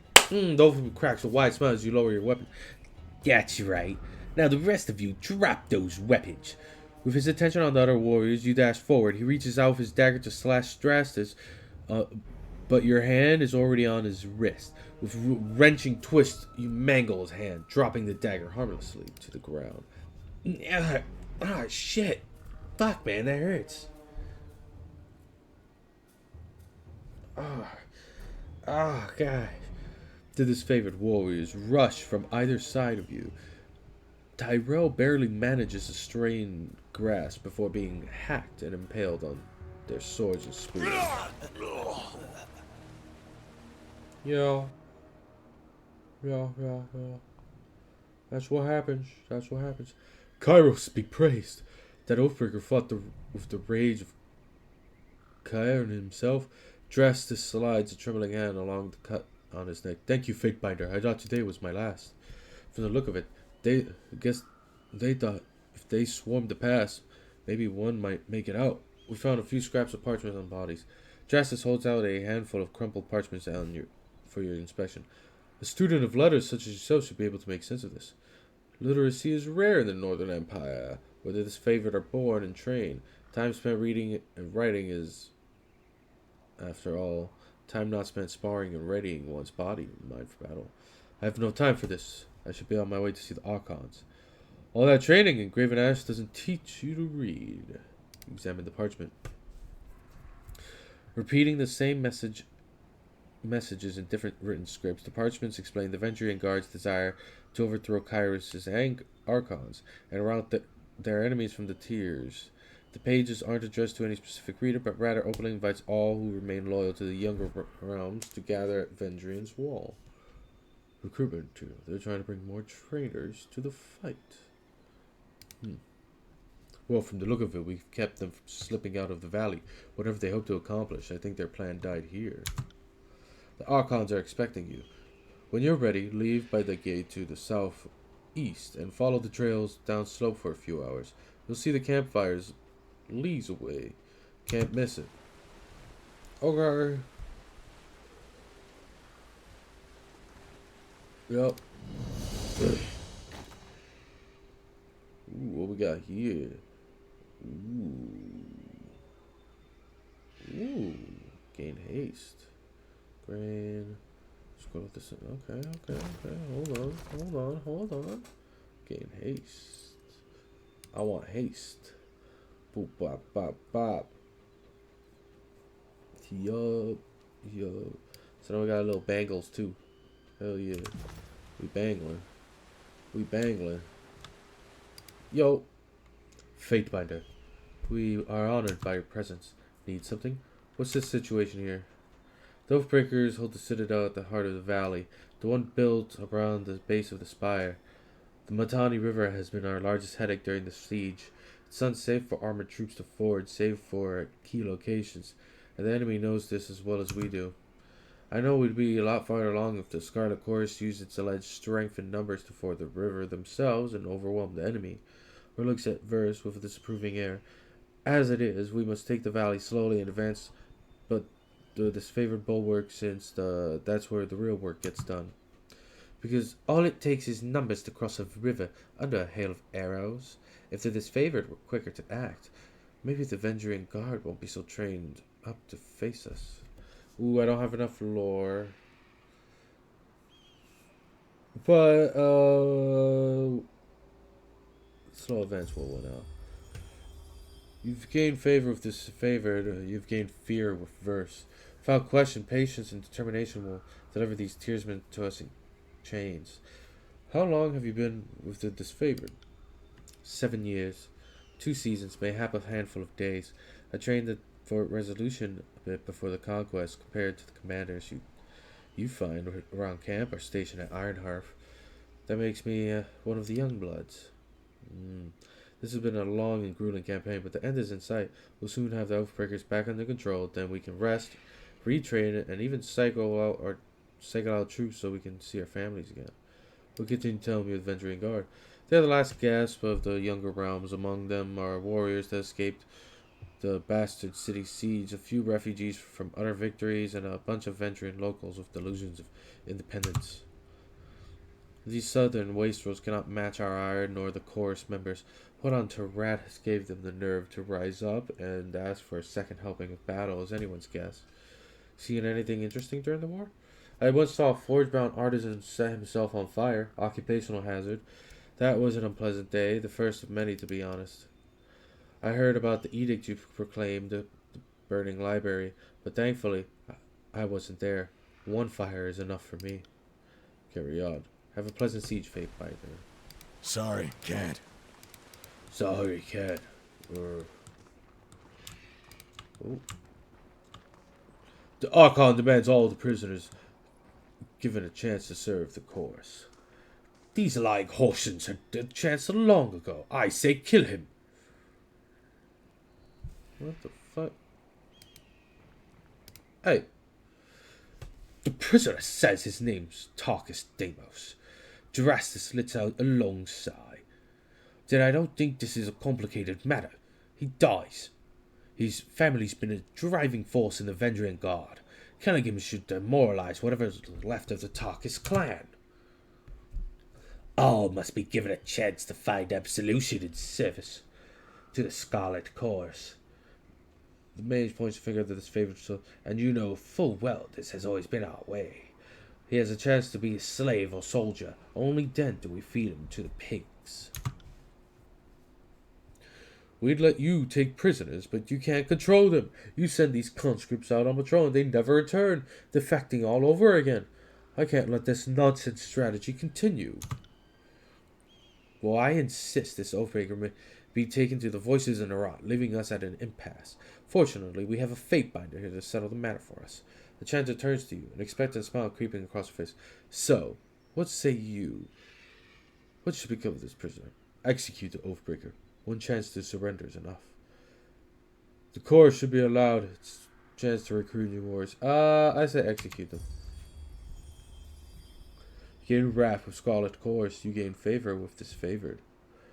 The Tearsmen can't be trusted. Rakes, thieves, and whores, nothing more. We were far too merciful the first time. Drastus nods to a nearby ward. Have this one tied up. He and his friends can watch each other rot in the sun.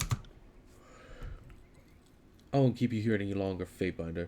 I know you have important business in the valley. For the glory of Kairos. Yeah. Yeah, that's what I did, baby. Yeah. You want to speak with me? Couldn't help but notice how you were eyeballing the disfavor symbol letter about the camp. It's hardly a symbol, just a scrawl. That's true, but it used to be the pride of Graven's Ashes legions before Kairos made them deface it. What happened? Word has it that Ash has been under more scrutiny than other Archons, seeing as he took a stand against Kairos in the past. Ooh. Even though he bent the knee in the end, that doesn't place him above Kairos, and other Archons keep him on a tight leash. Ash's troops impressed the growing empire, but Kairos made them sacrifice everything. They were up to the point Ash surrendered. They've been disfavored ever since, and fighting to earn back their honor. I guess that's why you don't cross Overlord. Kairos holds a grudge with a mean, jealous streak. I actually have other questions. Go on then. What do you need? Are you a spy for the voices in Arat? First regards you with an unreadable expression. Her mismatched eyes look at each other and yours. Insufficient reference. I mean, does it even matter? You have to decide yourself whether or not I'm worth trusting. Is keeping me along worth the risk that I'll spill the occasional word about what you ate for breakfast? The voices in Arat is the Archon of Secrets, not the Archon of Honesty or fair dealings. If you don't assume that everyone already reports, you're not being careful enough. Tell me something about If you yourself. insist, I'm a Scarlet Fury. That should raise some flags for you. It means that I'm good at killing, and more importantly, that I enjoy it. What I won't enjoy are the pleasures of funerary rites packed with weeping mourners. Someday I'll fall in battle, and then they'll roll me into a mass grave or heap me atop a shit-stained wagon. One more anonymous, knife-riddled piece of meat. Damn. Until then, I plan to take whatever I can from life and have a little fun along the way. Okay. Tell me about your life before the course. Life? What life? As far as I'm concerned, I didn't exist before the course. There was some girl on a farm wearing my face and talking with my voice, but she wasn't me. Sometimes she would sneak out at night, take a scythe, and have some fun with the livestock. Our shared interest began and ended there. The Scarlet Horse swept through my village on their long trek from the bastard city. That was when I finally woke up. I buried my old life, took vengeance on anyone who'd wronged me, and found the freedom I could only dream was out there. What of your parents? My mother ran a successful farm, and I worked it for a number of years before I found the chorus. She was a hard, bitter woman, acted like the world owed her something. She never talked about my father, so I figured out a thing or two about him later on. He was a merchant from the Northern Empire who took a liking to her, and she him. He stayed around only long enough to get what he wanted. But never mind him. My mother never had what you would call taste, so he couldn't have been terribly influential to me if he didn't stick around. Do you ever wish you could do things over and end up somewhere other than Kairos' army? That's a naive question, as I've ever heard. Kairos is everywhere. If you aren't in the Overlord's army, you're being trampled by it. Of course, I could have labored on the family farm into my maturing years, married some dolt and littered him a nursery of squealing piglets. Having my body torn to pieces by smaller versions of me sounds like fun. Then one day, when I decided enough was enough, I'd slit my husband's throat over breakfast and run off to join the chorus anyway. My way saved a lot of time. Verse smooths back the feathers in her hair and shakes her head with a smile. You're a killer. Better stick with the chorus. I think you could have given that life a chance. Nah. You're a killer. You're a killer. At least you understand. The chorus praises and rewards the things inside me that I would have suppressed in civilized company. Life is too short to repress every desire, right? Especially if I have anything to say about it. How'd you get conscripted? How did I think you have the wrong idea about me. The chorus didn't take me as a sobbing maid. I strode into their camp and enlisted. Someone tossed me a dented blade. I lived through the initiation, spent a week butchering my neighbors, and moved on with my new kin. I didn't waste time with goodbyes. My mother had long since died, and the rest of my family were louses. The girl I used to be, even she knew that she was worth more than all of them combined. What is the significance of your feathers? Oh, I didn't. Oh, I don't tell that story to just anyone. You'll have to butter me up before I get into the really intimate details. Enough questions about your past. Tell me about your time with the Scarlet Chorus. The Scarlet Chorus is mostly for madmen and peasants with rusty daggers, but it's also a little niche of freedom that I never had. Once I survived training and met my Scarlet Fury sisters, I saw a different side of the Howling Mob. Tell me about your training. For new recruits shoved to the front lines, training means surviving the first battle. Anything beyond that is for the fighters who show potential, whether as blade dancers or arcane madmen. Okay. There's nothing in the world like getting put through the paces as a Scarlet Fury. Every day is a test of your commitment and passion. Failure means death. The first few weeks were the hardest, but also the most rewarding. I earned my name, picked up some quality weapons, and met my sisters. Tell me about the Scarlet Furies. The elite fighters of the Scarlet Chorus.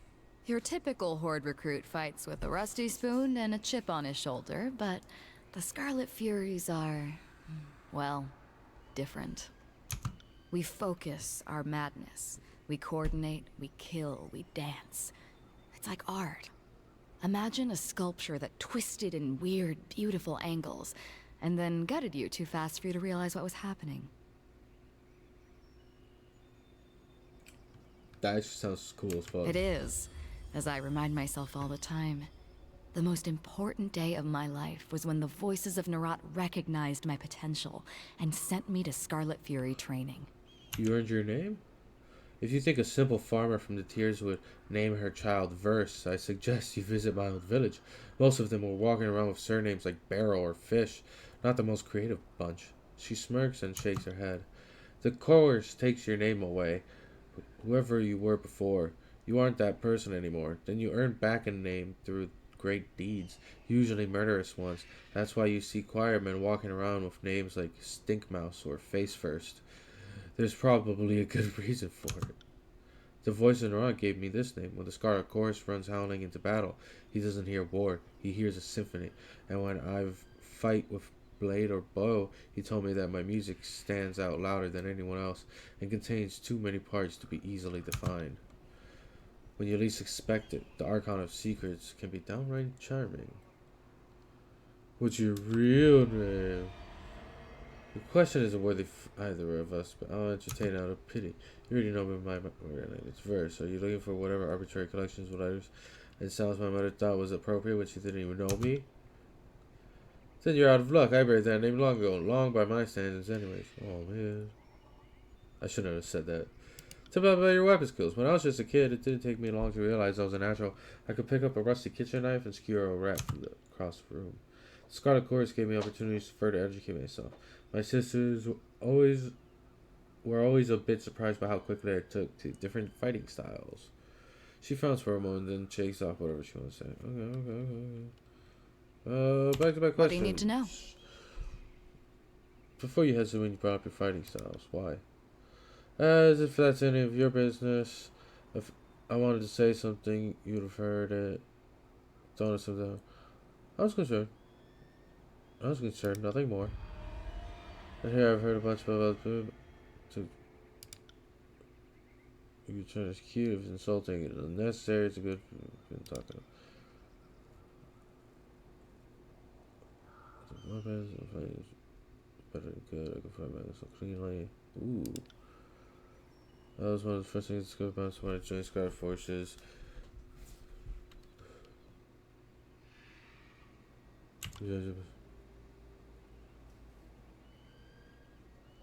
Oh. My sisters were masters fighting forms, but since they died, my style has changed almost like I can kill as they did. I pick up a bow, a lance, anything, anything really. I could tear someone to pieces with a weapon. Oh. Who are your sisters? Who were they? They would be more three whispers, Red Geyser and Seeking Chief. Best fighters I ever met. Tell me about three whispers. She was as calm as the surface of the board. More than one foe tripped and fell on their blade due to whispers. Footwork. Ooh. Tell me about Red Geyser. A one-woman siege breaker. She would launch herself at her foes like a battering ram. Not even a disfavored phalanx could have withstand that dumb, suicidal wench. Kraus's eyes, but she was something to behold. The Seeking Chief. The girl could pass the spear through 12 rings, far from the safe side of the battlefield. Kraus's help, any forces. Ooh, okay. What happened then? We were scouting around Vendrian's walls during the siege back when we were only suspects of the guard of organizing my series and group of them. Garrus knows. Then, when everything went wrong, I was supposed to take point and occupy the guard with the dance playboy, something disorienting, while my sisters picked their marks. I hesitated. I lost my nerve. Instead of rushing to overkill, I froze with my weapon drawn. My sisters fought me, but they were off balance, like whatever I had was catching them. They died. I lived. My sisters were relying on me to lead the dance, and I failed them.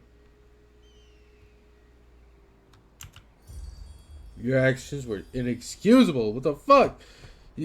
Ooh, bitch. You fucked up. You're absolutely right. If I had witnessed the same in one of my sisters, I might even killed her for endangering the rest of us. Good thing for me that they didn't get the chance. Hesitation is a rot. It's unbecoming of any chorus member and unheard of in Scarlet Fury. I would cut it from my body and cauterize the wound if only I knew its source. Any thoughts on the topic, or any idea why you lost your nerve in battle? I wish I had an explanation. For the first time, I lost the dance. The song of murder drew silence. Instead, there was only rigid, organized control. Request by your sisters. Go ahead, I miss those girls. Back to my question. What do you need to know? Who are the Scarlet Chorus leaders? Oh, the voices in the raw is a spider at the center of the web. He acts like the army belongs to him and only lends it to Kairos because it suits his purpose, both of which are true. The rest are all offshoots of the voices, like the Fifth Eye. Once you get down to the rank and file, the Scarlet Chorus organize a motley bunch of gang bosses who call the shots. What do you want to know? Tell me about the voices in the rock. He's a madman, but that never stopped me from following his orders. Even in a legion as cutthroat as the chorus, you know better than to get on the voice's bad side. People who cross him, or just the people he meets, don't tend to survive the experience. If he ever seems disorganized or lost, it's because he's channeling one of the personalities he devoured over the years. His mannerisms shift over to someone else, someone who's probably long since dead. Better to die than to become part of the voices. Oh. Makes voice and so powerful. He's the Archon of Secrets, and he didn't earn that title lightly. People say that he knows more than every sage and all tiers combined, and that he can think 1,000 steps ahead of the other Archons. It would be putting it lightly to say he's never alone under the disproving helmet of his. If you make your secret business, I guess having people constantly whisper in your ear is a good thing. I usually want people to shut up, but each to their own. Fifth Eye. A walking nightmare, that one. I couldn't begin to guess who lives under that armor and speaks with that reedy voice, but I'll tell you what I know. When your world is built on secrets, it pays to have a few extra eyes. The voices in Ra has eyes in abundance, some that he keeps close and others that he sends out into the wilderness. Whoever the Fifth Eye was before he came into the Archon service, now he's just a half-mad jabbering speech hole. A bodily function, in other words, an eye. Wait, Narat's eyes are people? Maybe they used to be people, whatever they were. They're eyes now. Folks like to whisper that the voice in Narat takes his servants and cuts out all the extra parts that they don't need. I once heard the voices in the Fifth Eye in a tent together. The voices kept screaming redundancies every time. Another gout of blood would spray on the canvas walls. I can't even guess what he was cutting out. How many eyes do the Archon of Secrets have? The number keeps changing either because it grows or because rumors don't mean shit. 3, 7, 19. Some even say that all of us are eyes and we don't even know it. It's one of those questions that drives you mad if you allow yourself to think about it for too long. Hey, you could be one of Tunon's eyes. Bet you never thought of that. Back to my other questions. Tell me about the gang bosses. A boss is anyone who can rally enough support to kill the previous boss. They cling to the command until someone gets wise and stabs them in the back. Tipcap leads the filthy lambs. Locks heads the rusted harps. Sharp used to lead the bone boys. Couldn't say where he ended up after they broke his legs. Waterwheel orders around the hairy hunters. Halls for shit leads the lazy mall kids. Halls for shit, okay. Then Scurvy Queen, Finger Food, and Wild Gas collectively lead the ladies of perpetual strangulation. I'm forgetting at least a dozen more. I've led a gang or two in my day. They never survive very long, so no point in getting attached. You led a gang? Don't act surprised. I can crack a whip better than any of those daisies at the disfavored labor camps. But I was never that interested in the power struggle of those grunts and scabs in the middle. I wanted to stand on top of like an apex predator. Here I am. So when I got tired of the gang, I disbanded and let other bosses fight over the new recruits. That much amused me, at least. Some of the old mates are still alive and hanging around wherever they be. Back to my question. Let me ask you something What do you need to know? I thought Do you know? You already know that I memorized the moves of my Scarlet Fury sisters. If it seems like a total mystery to me, I don't know how you could have arrived at any conclusions, but I'm open to ideas. I think you're just a damn good fighter. Shucks. You know just what to tell a girl, don't you? I'll thank you to spare me the empty compliment. It's only been a moment some time. I still don't have an explanation that fits. I found a few ideas, but we share a sort of link. It's how we coordinate our dance in the heat of battle. We don't pass messages or anything, but our emotions and intentions sync up without words. Oh, go on. The one thing I always knew was that I felt this connection more keenly than my sisters did. I could pick up nuances that they missed, and I could feel them farther away. When my sisters died, I felt each of them getting yanked out of my brain like someone pulling snails from a garden. But some of their slime residue is still there. Does that make any sense? I take comfort in that. Your sister's living on you. The optimism is cute fate, but their singularities are useless. It won't bring my sisters back. It doesn't fix this thing. Oh, okay. Okay, bitch. Okay. Fuck. I'm trying to be nice and shit, but like, yeah. It's like your sister's live on in you. Like, hey. Alright, bitch. What are your thoughts on this favored? A born of self-entitled children so wound up in disillusions of honor they likely hang themselves by their high standards. I wish they had stayed in the Northern Empire where they belong. Then we can get some real work done in tears. What do you think of their leader, Graven Ash? I've seen enough of that high-minded braggart to know that he's all duty. Nothing but a charismatic, broad-centered scarecrow. He calls himself the Archon of War, though by the way he stalls his forces waiting for a better strategy to present himself, you think he's afraid of battle.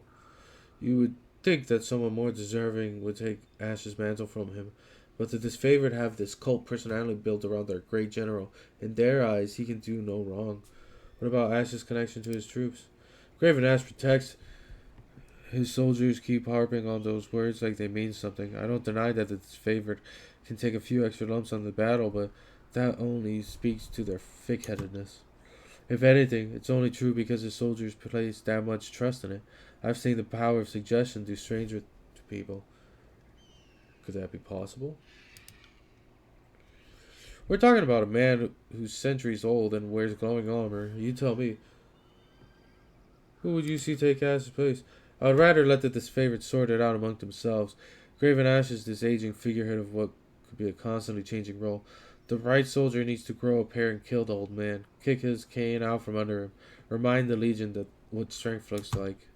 The voice of the Narad changes. He's a multi-faceted gem, and the Scarlet Chorus is a reflection of that beauty.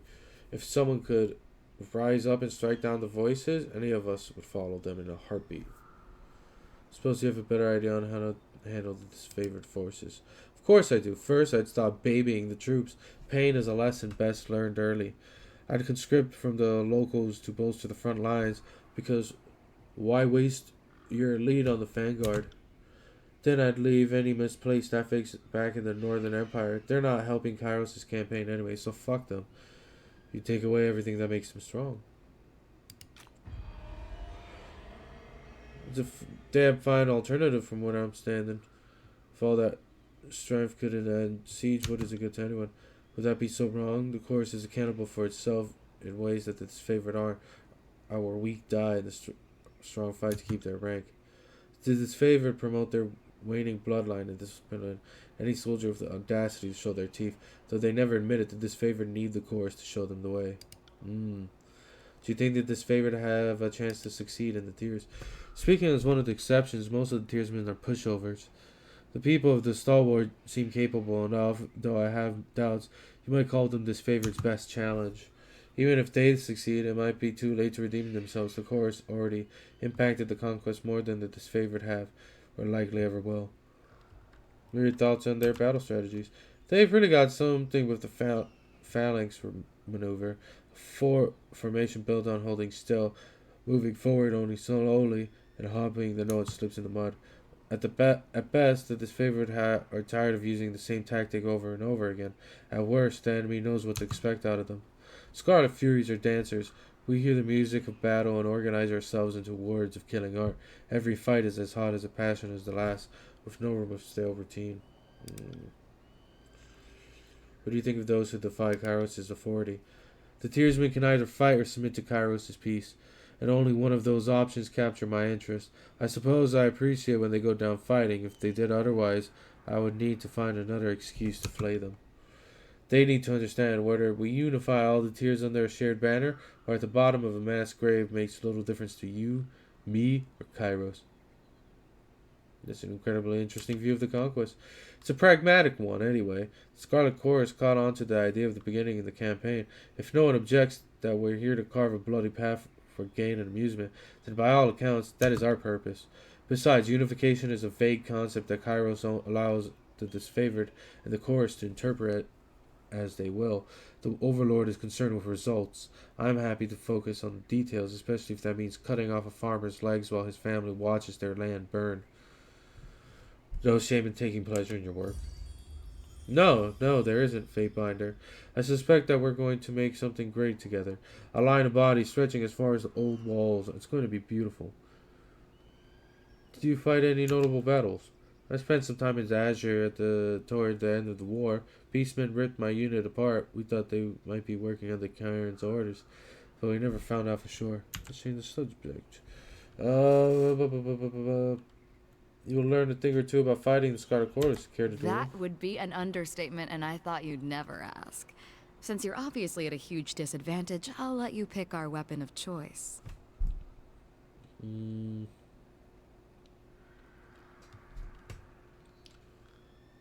Exotic. Good choice. If I have dual wield ranks. Various slashes and parries with unrestrained ferocity. At times it becomes difficult to follow our movements. After taking more than a few cuts, you learn to relax your eyes and better follow the subtle movements of the dance. You held your own. Call me impressed. Need anything else, or did I tire you out? God damn, I think I'm in love. Ooh, Fury. Fear ability, Fury's burst. Ooh, what? Hold up, let me see.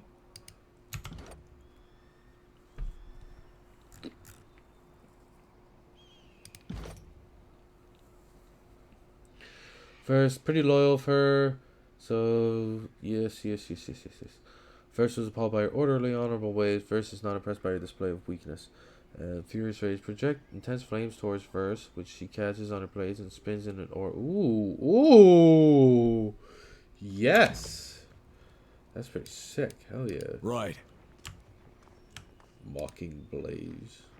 We sing the anthem of pain. Yeah, okay. Okay, dog. Sorry, can't. Oh, wait. I think we went the wrong way. Hold up. Did we? Yeah. Can't do that. Let's go this way. I have no idea. Climb. See that? Okay, no, it's just potion of invisibility.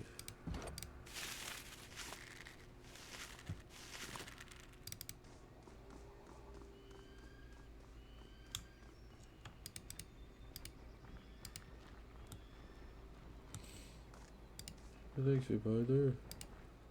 You have my thanks, Fatebinder. Fatebinder, what an honor to have one and two nons visit our humble holdfast. Need supplies? Bursting with energy merchant slaps her palm down. If so, come to the right place. So what will be today? She spread out. Let's see what you got. Okay, I'm gonna sell this to her.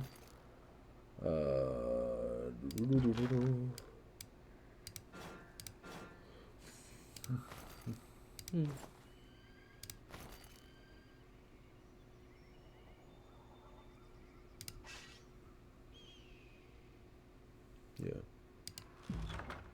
And let's see. Short bow, bronze. Okay. What's your thing? Let's see here. Okay. Let's just get some camping supplies. Yeah. Yeah. Okay. And I guess for us, no, no, I think we're good. I think we're good for now. All right. So yeah, I think our only choice is to go up this way. Sorry, can't.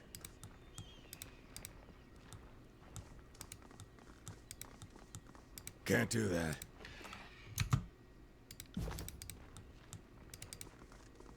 Big.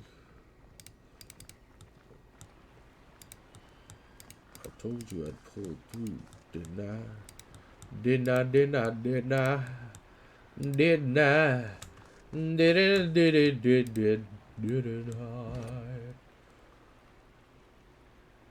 Man, I'm just popped out. I'm not gaining no wound. You crazy, dog. You crazy.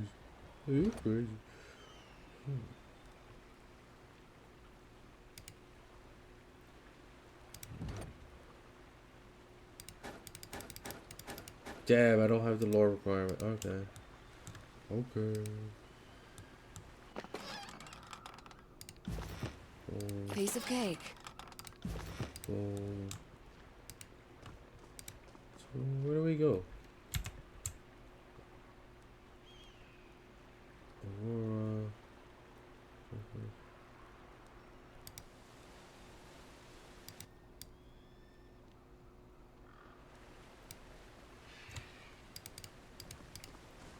Right. Oh, world map. There we go. Yeah. Okay. Go to this favorite camp.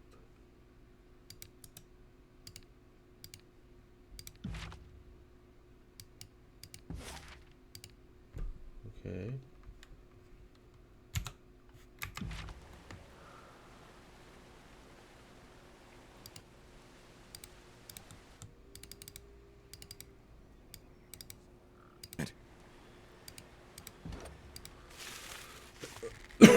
Okay, I'm a little confused. Missives.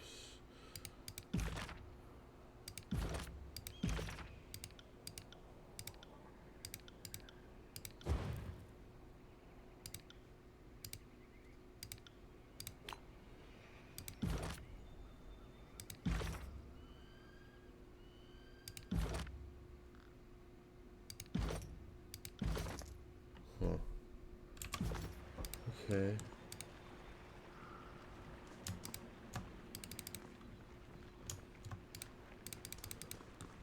Okay, so what am I missing here? Can't do that.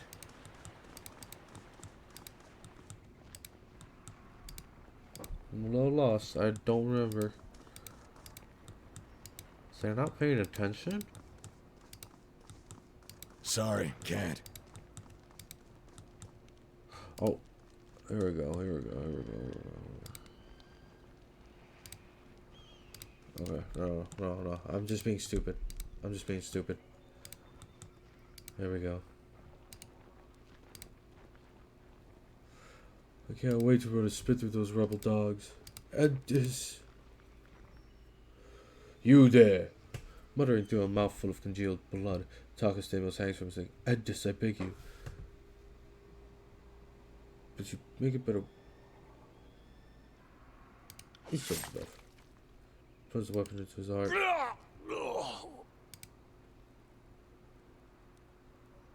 Yeah, I think he's suffering enough. We're gonna take his other stuff. Oh no, we're gonna jack his shit. He doesn't need that shit. Well, 2 hours. Oh no. Oh shit. We hit our 2 hour mark when it said it was gonna take 2 hours to get there. Alright, let's go. Take what you can carry and leave your cart otherwise. Hail, Fatebander. To this favorite camps on up ahead. Don't mind us. We're just clearing out the rebel. I still don't understand what I've done to offend. I respect that these are now disfavored lands, and I'm happy to give the Legion proper toll. But she's going on about trading rights. What nonsense is that? I'm not allowed to trade one thing for another. It's not like I'm selling weapons to angry peasants or anything of the sort. You're on this favored land. These warriors have every right to kill you. You should be more thankful they're even listening to you speak.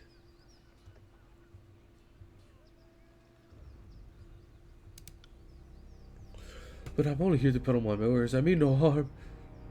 And if you think I'm a threat to this favored camp, then you seriously overestimate me. Please, how do I make this right? From the sounds of it, I feel like I'm about to be robbed. You're not the only one. I'm being robbed of patience to speak. We should move on, Fatebinder. Petty disputes are behind us. Robbed? No, you fool. You're being granted life after trespassing on our lands. All for the simple price of what's in your cart. Not our fault you don't have the permits in order. I don't write the rules. Just ruthlessly enforce them. Please, could you do something? Let me see your trade permits. He hasn't got one. Therein lies the problem. A trade permit? Well, how was I mean, to whom would I speak to such a thing? Not us and not our problem. Maybe march your butt to the bastard city and plead your case before Tunon. But we'll lighten your burden and relieve you of your wares first. That should make the long trek a bit more bearable. Anything to be argued before Tunon may be argued before me. What's there to discuss? We should kill this mongrel and... If the Fatebinder wishes to weigh in on the matter, courtesy demands we listen. This is this favored matter, but I know the agents of the court do so love to throw their judgments around. Well, you could rob me now and have my supplies today. Or you could leave me alive and have fermented honey all year long. I even know a few family recipes for painkillers and healing droughts. Certainly any army would need those.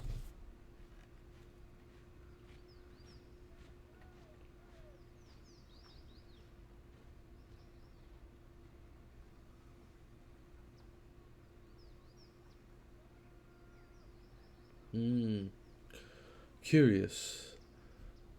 I was just hearing about a supply of caravan of reagents going missing.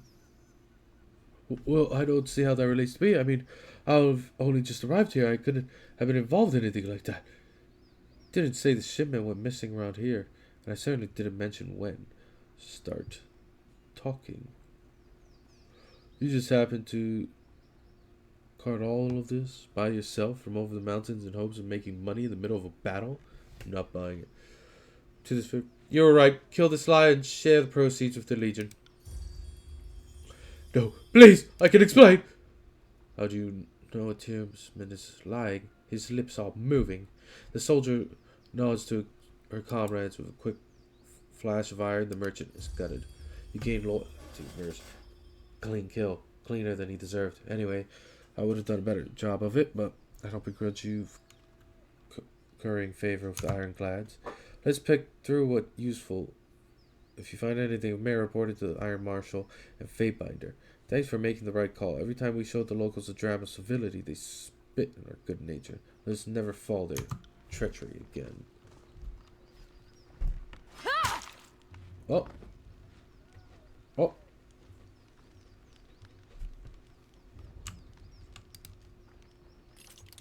Bam!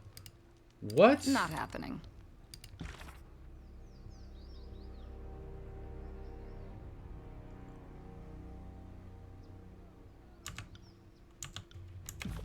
What? Oh, fuck. Okay. On it. So we did that for nothing. Slow down a moment. I know we're both eager to watch the Archons pick over tactics like pair. I need to ask you something first. What's that? So Ramon told me that you've come as a mediator, considering the source. Well, I can't help but feel I'm only hearing half stories, so let's have it out. What's so special about you? Did the voices of Narada ask you to spy on me? Ah ha ha ha. Well, are you even surprised? He's the Archon of Secrets, knowing in advance is his business, so is snatching up any advantage over Graven Ash. Those two compete like a couple of new recruits for a spot around the fire. It's nothing nefarious. The voice is just curious why you're here. He wanted to know more. You wouldn't be able to suss it out that easily. He would have sent one of his scarier peons in my stead.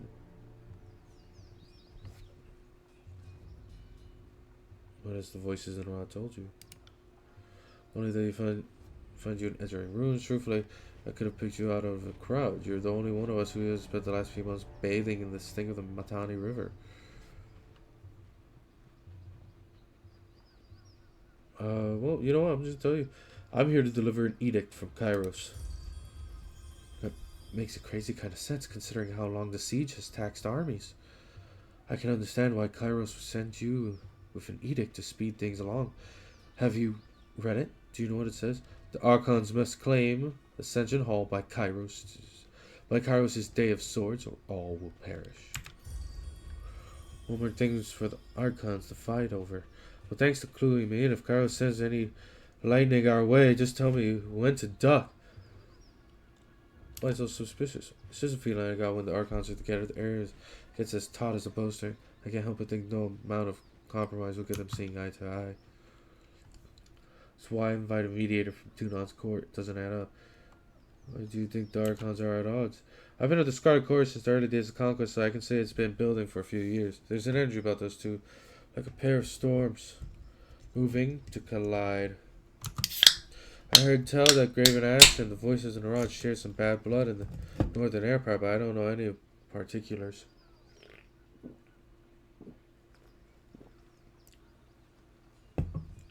That's absurd. If the Archons cannot put the past behind them, they are unfit to command. Quick to anger, are we? I'm not disagreeing, but I would take care where you speak your mind. Someone is always eager to report slander to their favorite Archon. The power they wield, those types are not. Enough of this. I really ought to be reading. The Wartons just passed the center of the camp. One last thing, be careful around this favored types. They take their work seriously, and most have suffered too many blows to the head. I see. What's over here? Okay, that goes there.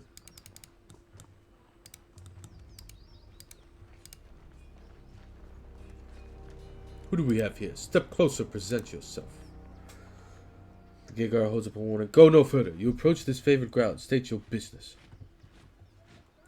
I am Grimsley, Fate Binder of Tunon. I break words from Kairos, words for your commander's ears. Ah, so you're the Firestarter. Severus and the company's returning from the burning lab area, telling some harrowing stories about Kairos' edict of fire. I think myself brave, but I'm happy to have been far away from it all. Must have been a terrifying honor to be the messenger of such a righteous force. Go in! The Archons are expecting you. You'll find them in the wall tent, center of camp. Hello, everyone. Oh. Hail to you, guardians of the law. The man dressed in a merchant finery greets you with a smile.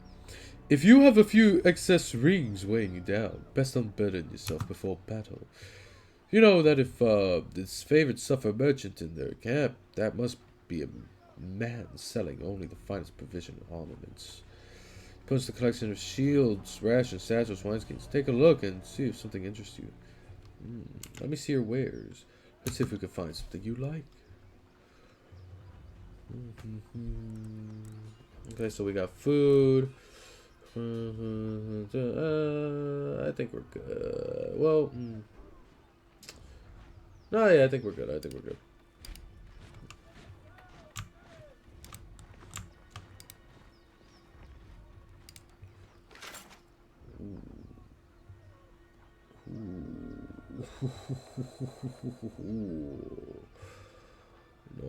Nice. Okay.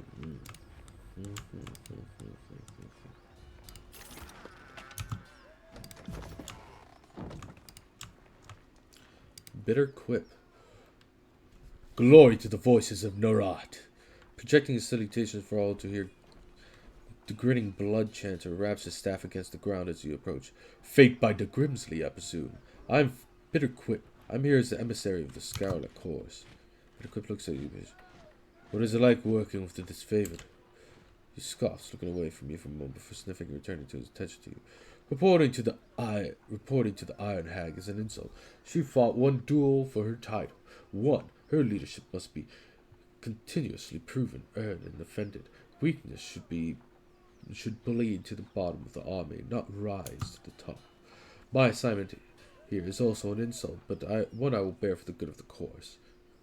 If only to see with my own eyes the failure of the disavowed, that would be a fine day. What can you tell me about the Scarlet Course? The course is the future of the Tears. I feel only derision and pity for those who fear our inevitable ascension. Tell me the voice in the rod. He's the supreme commander and public servant. He who sets us free but directs. The voices in the rod is the epitome of what each of us can be. A magician without equal. The leader of an uncountable numbers. The voices in the chorus are one. conquering, expanding, growing, changing, always stronger. Glory to the voices!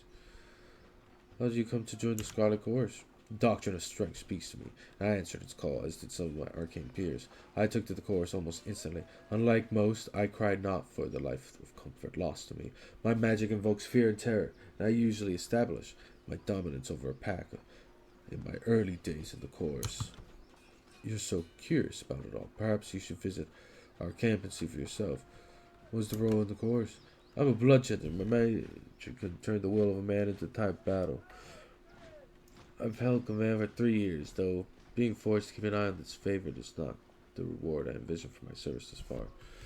Sounds as if you really like the voice was not. Alright.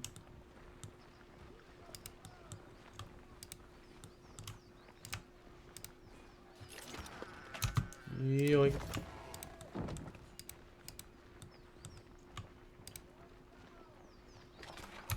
Cheese, yoink. My cheese. Can't do that.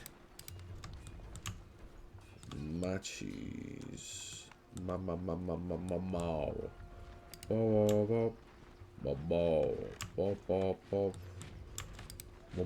Bow.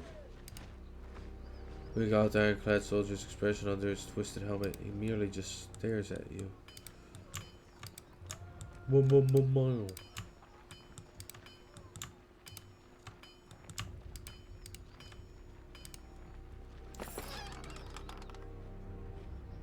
Yoink.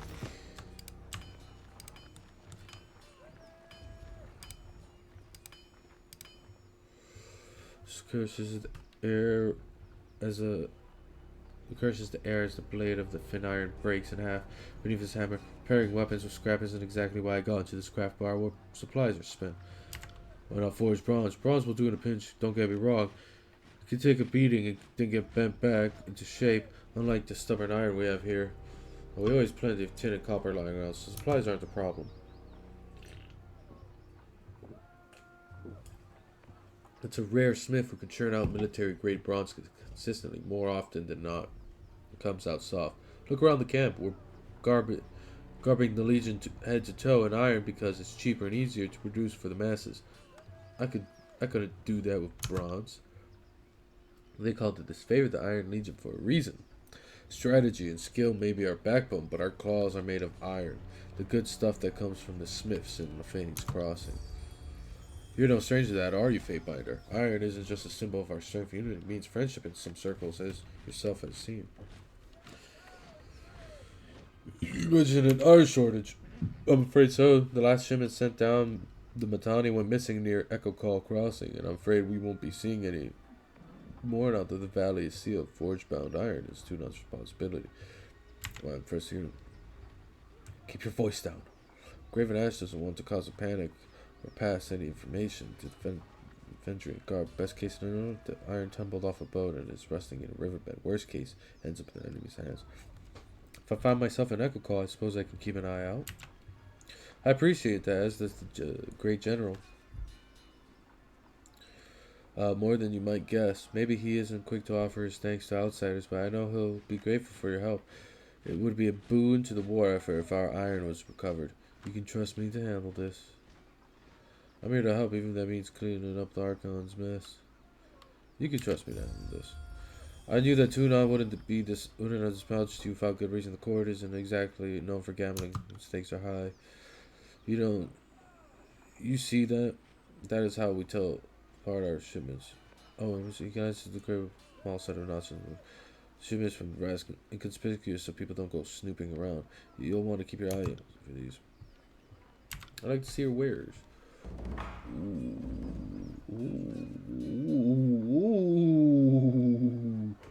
Ooh, I like these. Ooh.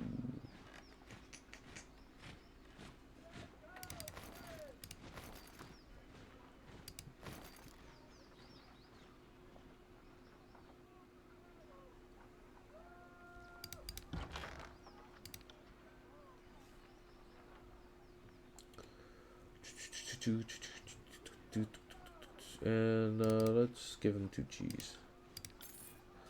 Thank you. I want that stone shield helm or oathbound helm. Oathbound helm looks sick. Alright. Boom. Fuck that shit. We don't need that shit. Fuck that shit. We don't need that shit. I don't care. Yeah, looks sick as fuck. Alright, you... Would you like this? It's better than what you actually have. Oh, but wait, yours is your Bloody Scarlet Fury army. But let me see. Let's see. Yeah, just keep that, keep that, keep that. Yeah, you can have that.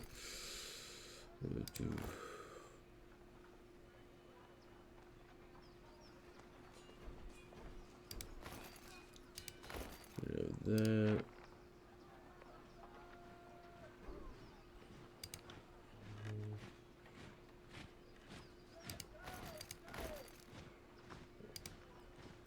There we go.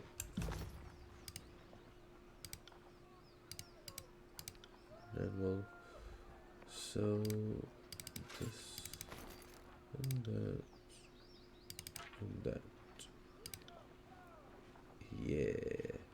Yeah.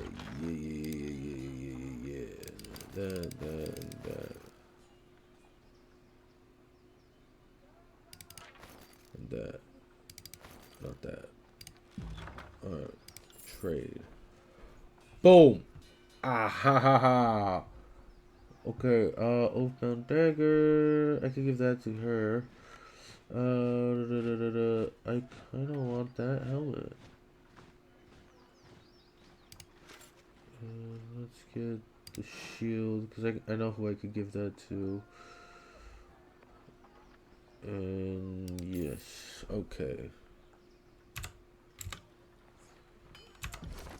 And then boom. Oh, dude, look how sick I look. Yeah. Look sick as fuck.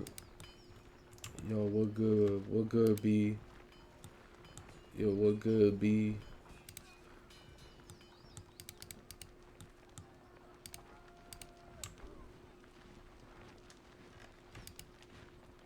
I know the Archon's away from me, but they're gonna have to wait. I am Lucia. This is Marcus, this favorable opponent to the armored man next to her, and you must be the Fatebinder. We've been assigned to...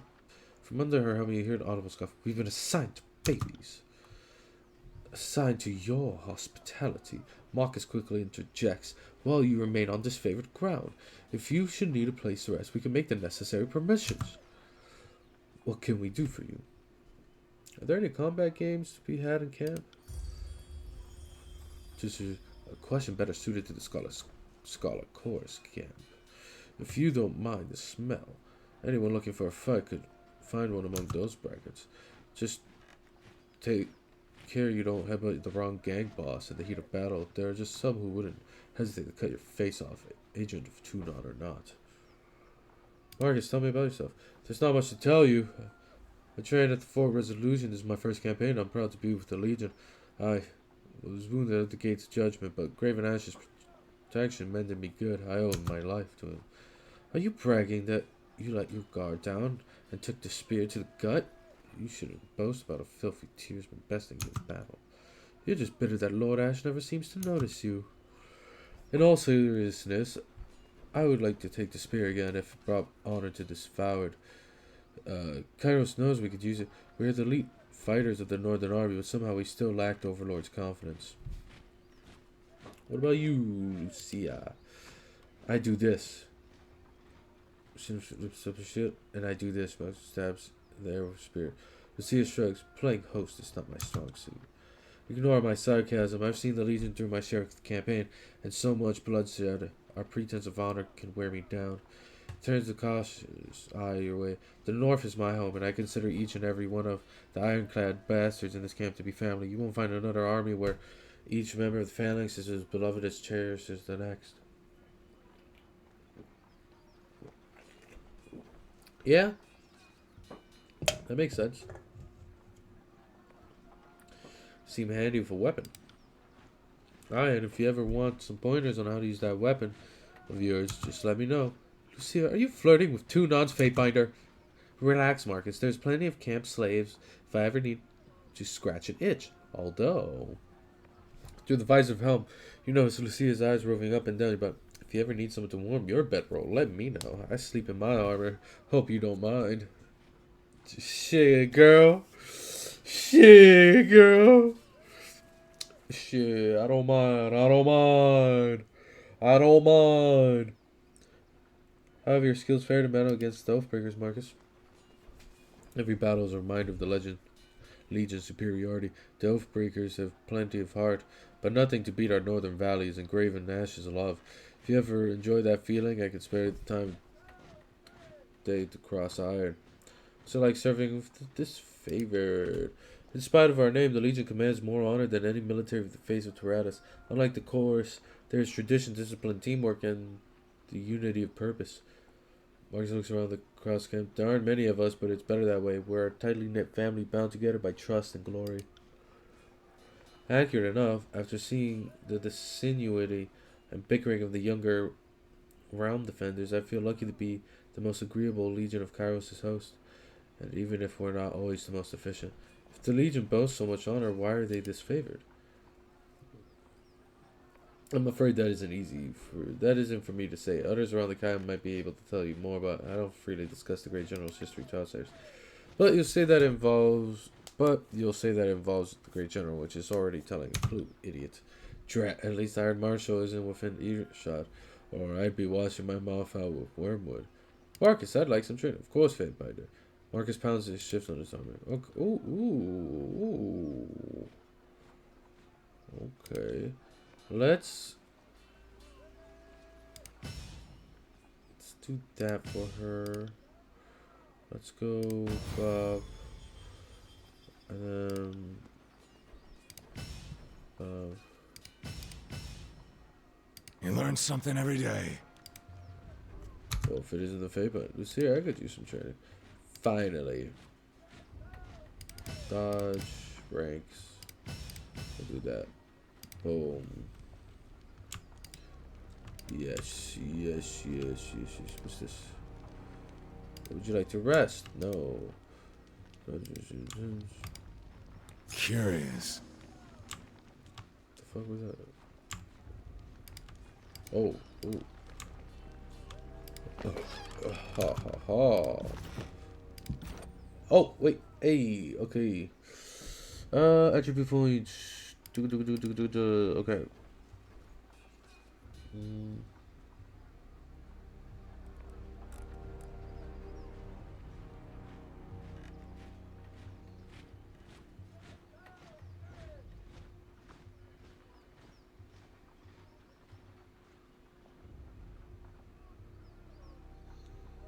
Let's go quickness. Let's do those. Those.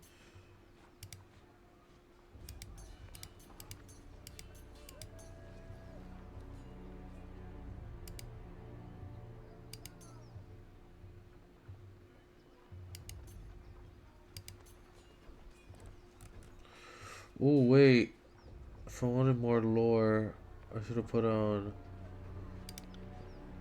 I do want some more lore, so let's put on witch actually. Yeah. Yes.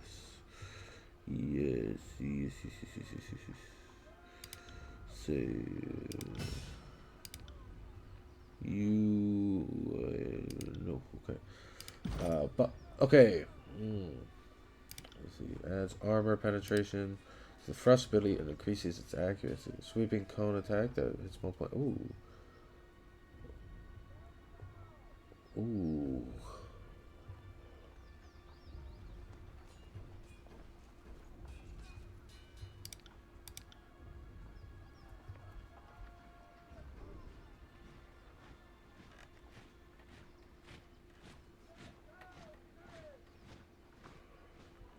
Okay.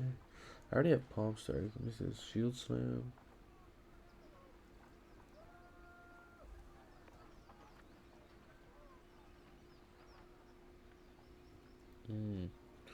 Let's put one under the power. Let's do.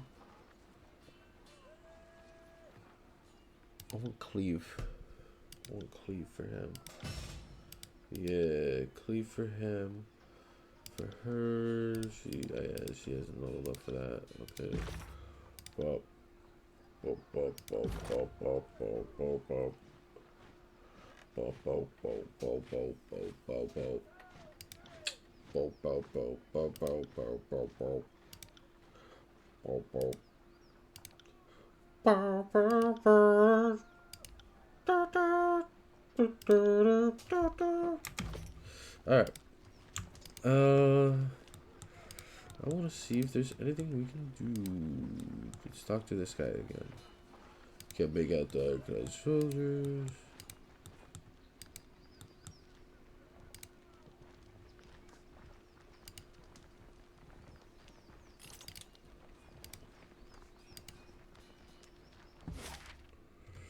Oh, okay.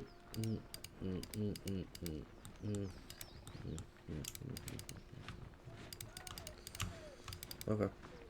Sorry, can't.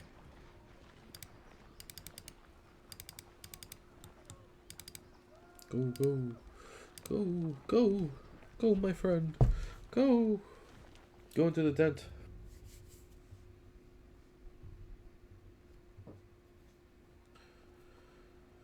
Yesterday you chid me for wishing to wait, and now you suggest an even longer delay? Perhaps the voices in your skulls ought to come to a consensus if you wish to be taken seriously. Good advice is flexible, changing with the moment. Besides, now we're arguing. We know the hate you're going into battle without overwhelming odds on your side. I don't need your heckling. I need your scouting reports, or better yet, confirmation you quelled the Oathbreakers in the Outer Valley. Oh, Dad, we'll solve it on our own time and way. You must make at least a good effort. Mercy. Man, they talk quick. It's hard to read it so quickly. That's 4 reports of avalanches in the mountains now. The Tearsmen can barely count past 9.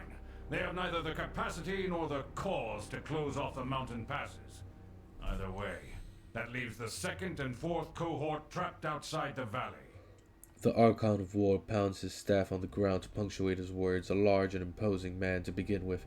His profile made larger still by his hulking suit of armor that hums with mystic energy. Or it's the work of your perfidious Earthshakers. Only a fool would not suspect a traitorous Archon of poisoning the mind of his students with sedition. We would have killed the Earthshakers Guild for their master's treachery, but I'm sure you have some perfectly valid reason for allowing them to live as your pawns. The Archon of Secret passes a scepter between his hands as he speaks, whirling the rod in hypnotic circles. You hear the voices in your head. Well, hello there, Fatebinder. We'll be with you in just a minute. Emerald luminance seeps from the screams. From the seams of the Archon's ragged red robes, the glow is most noticeable where his neck ought to be. His mask seems to float and spin, never pivoting or bending naturally. Hey, watch yourself. When these two get going, you don't want to get between them. I always know you've run out of things to say when you resort to mocking my vassals. If we are to speak of treachery, why is it that my scouts see the Scarlet Chorus warriors defecting back to the Vendrian Guard? Your fearsome reputation has gone flaccid, for it seems you cannot control your soldiers, or perhaps you simply choose not to. My lords, the Fatebinder has arrived. This favored commander raises her voice. Try to, I'm just one of them women. Perhaps we could table this discussion and let our guests speak. Speaking of strategic failures, who was it that insisted the valley would need only a token garrison? For some strange reason, we can't seem to recall which balding halfwit grossly underestimated the enemy. Thoughts? The Archon of Secrets twirls his scepter in a twisting loop, his leather-wrapped hands flipping the heavy rod with effortless flow. You can hear voices in your head. Can you hear us, Fatebinder? Cough if we have your attention. And I thought you had left agents within these Tearsmen when they surrendered. Either you failed to see this coming, or you knew and let it happen. Incompetent or in cahoots, either way, this mess has your filthy stink all over it. We look forward to seeing you explain to Tunon why the Archon of War could not close the vice on this trivial little insurgency. When we are crowned the ruler of the Tears, we shall have this place renamed to Ash's Folly in your honor. The voices of Narat tosses his scepter into the air, catching it as he descends back down. You hear the voices in your head. Good, good. Now pay attention. You might miss something. If I could trust the information I get from you and your conscripted mouth breathers, perhaps I'd order my cohorts around a bit more aggressively. But last time I trusted your all-clear report, my troops failed to come home. Oh, Ash. Oh, Ash, old boy. If you're going to have a little sob every time one of your nieces or nephews dies to the Tearsmen, perhaps we should have Siren sing you some calming lullabies to help you cope with your grief.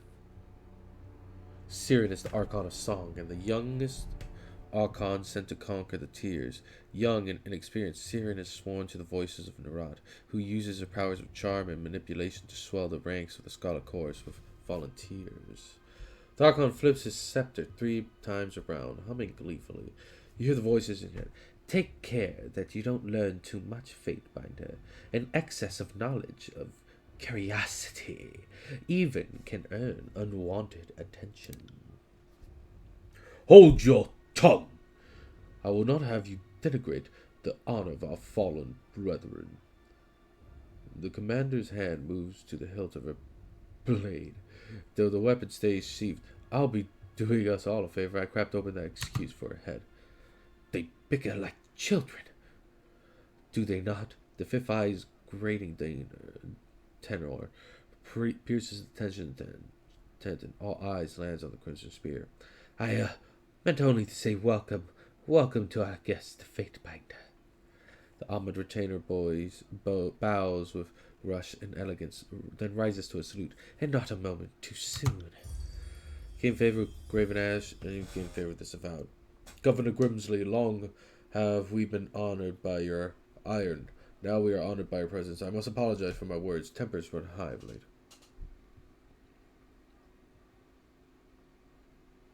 Welcome, Firestarter. We have been eagerly anticipating your arrival. Perchance you bring another of Kairos' edicts to savage the enemy? My soldiers tell me you helped Commander Drotus on your way through Edring. You honor the court with your selfless cooperation, for that is the sort of camaraderie that Kairos demands of us all.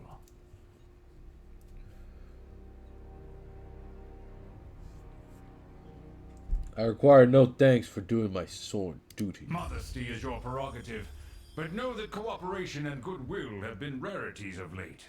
You do your Lord Tunon a great honor by aiding your cousins in the disfavored.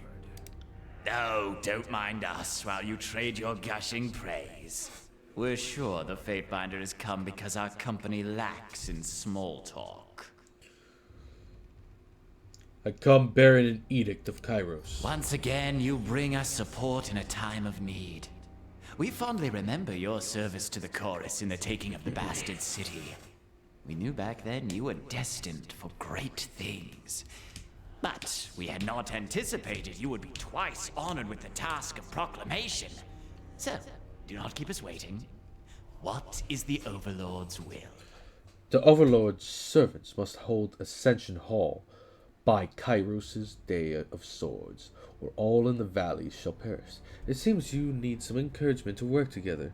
Kairos' edict will end the lives of everyone in this valley unless Ascension Hall is claimed by Kairos' Day of Swords.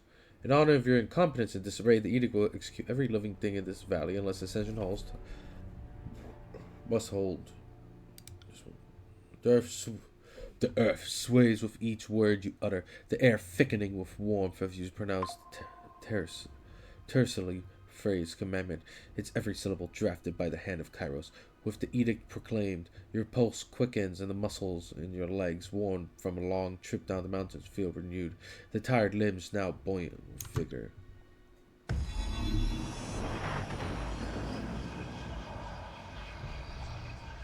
The Overlord means to compel us into action.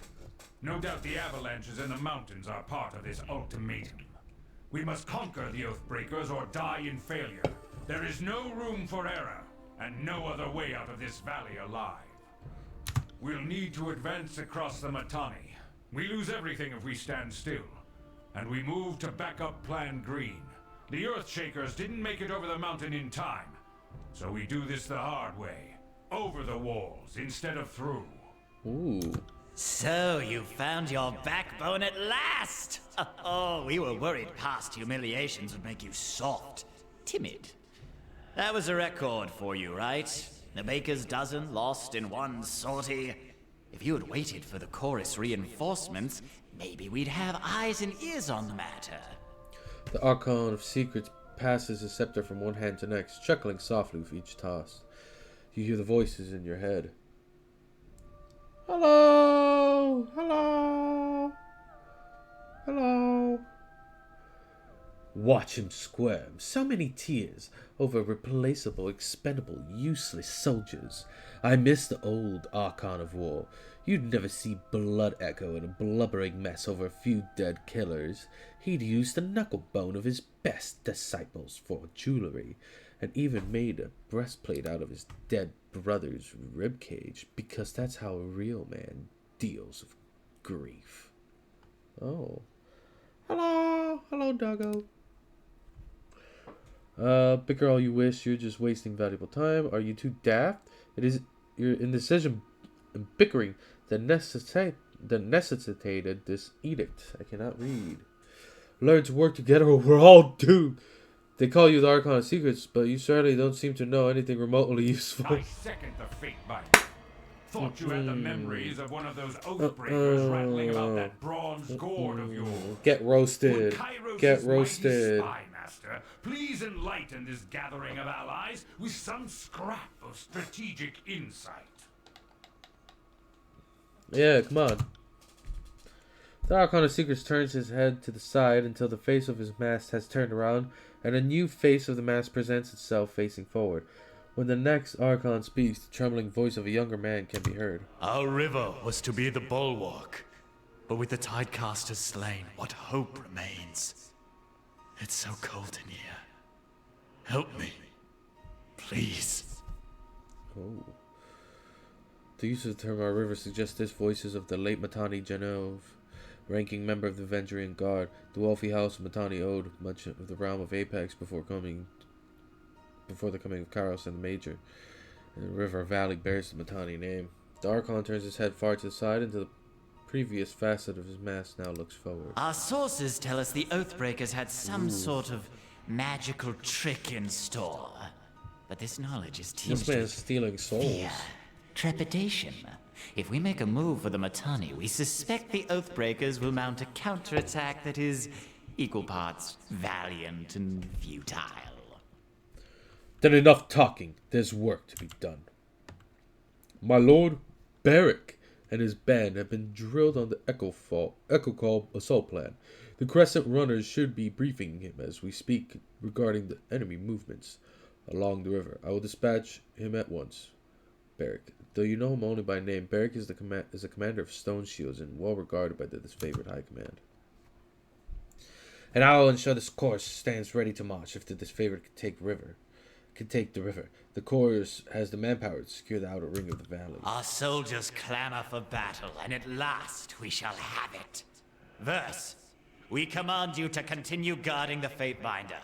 Tunon's Chosen is our honored guest, and must be shown our finest hospitality. I won't let you down, boss. He'll get through the campaign in one piece, as long as he doesn't do anything too stupid. The Archon twirls the scepter one last time, then taps the fifth eye on the shoulder, and the two depart. The voice says, "Suit yourself, Fatebinder.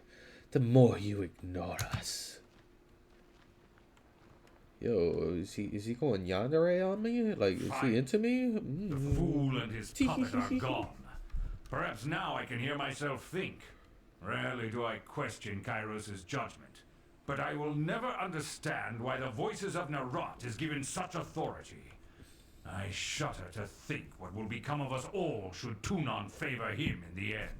Though the edict threatens the Scarlet Chorus just as it threatens us, I cannot shake the feeling that our allies will work against us.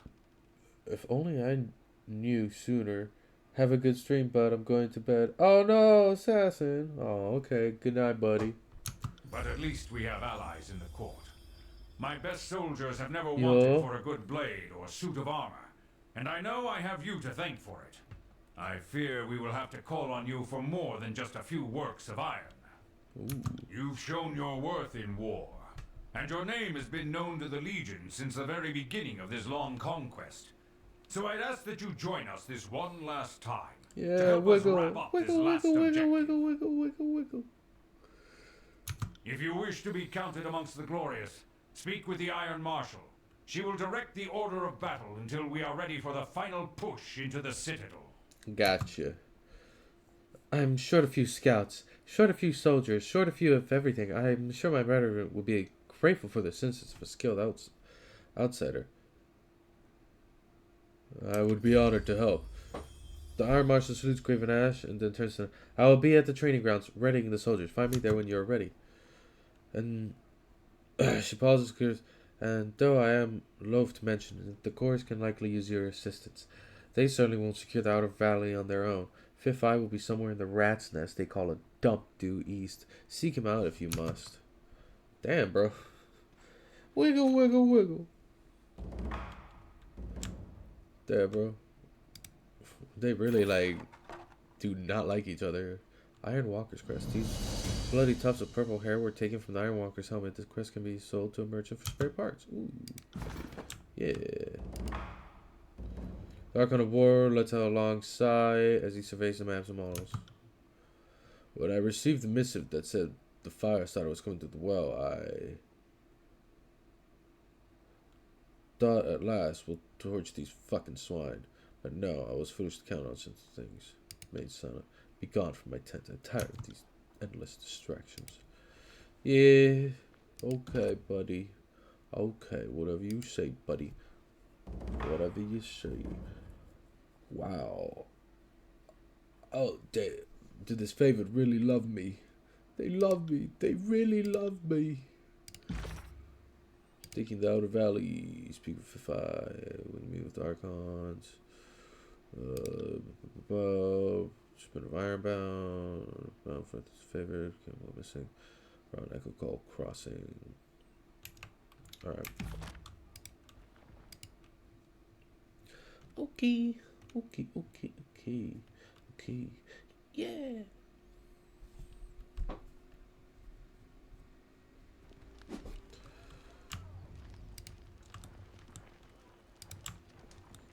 Oh, this is buff motherfucker. What do you mean you haven't heard from a commander's Iron Corps? It's been a full span since we sent word to him. Last we heard, Master Radix said to keep an eye on the Northern Pass.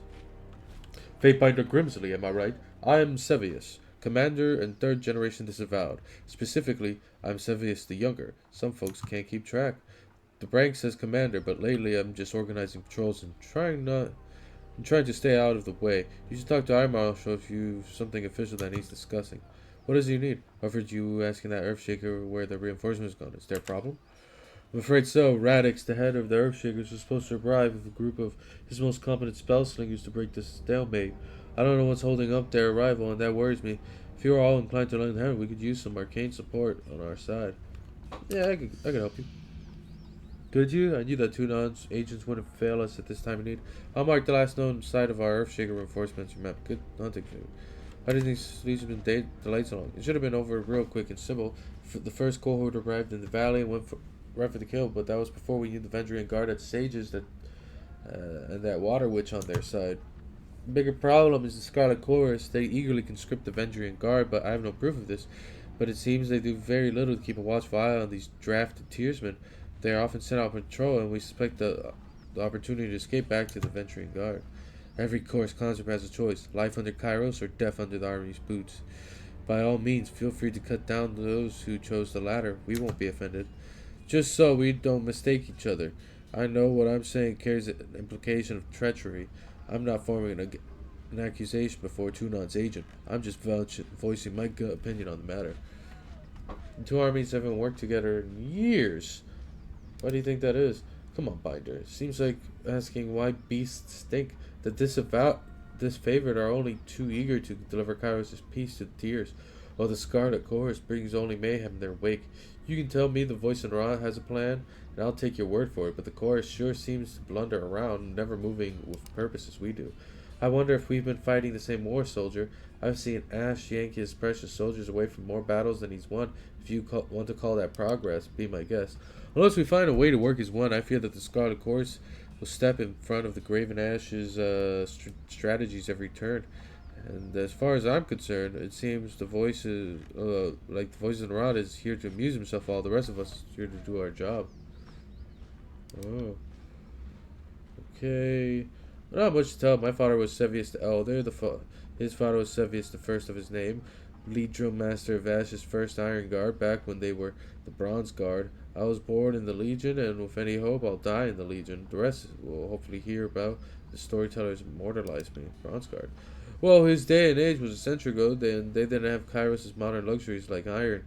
So back then, the General's Inner Council was known as the Bronze Guard.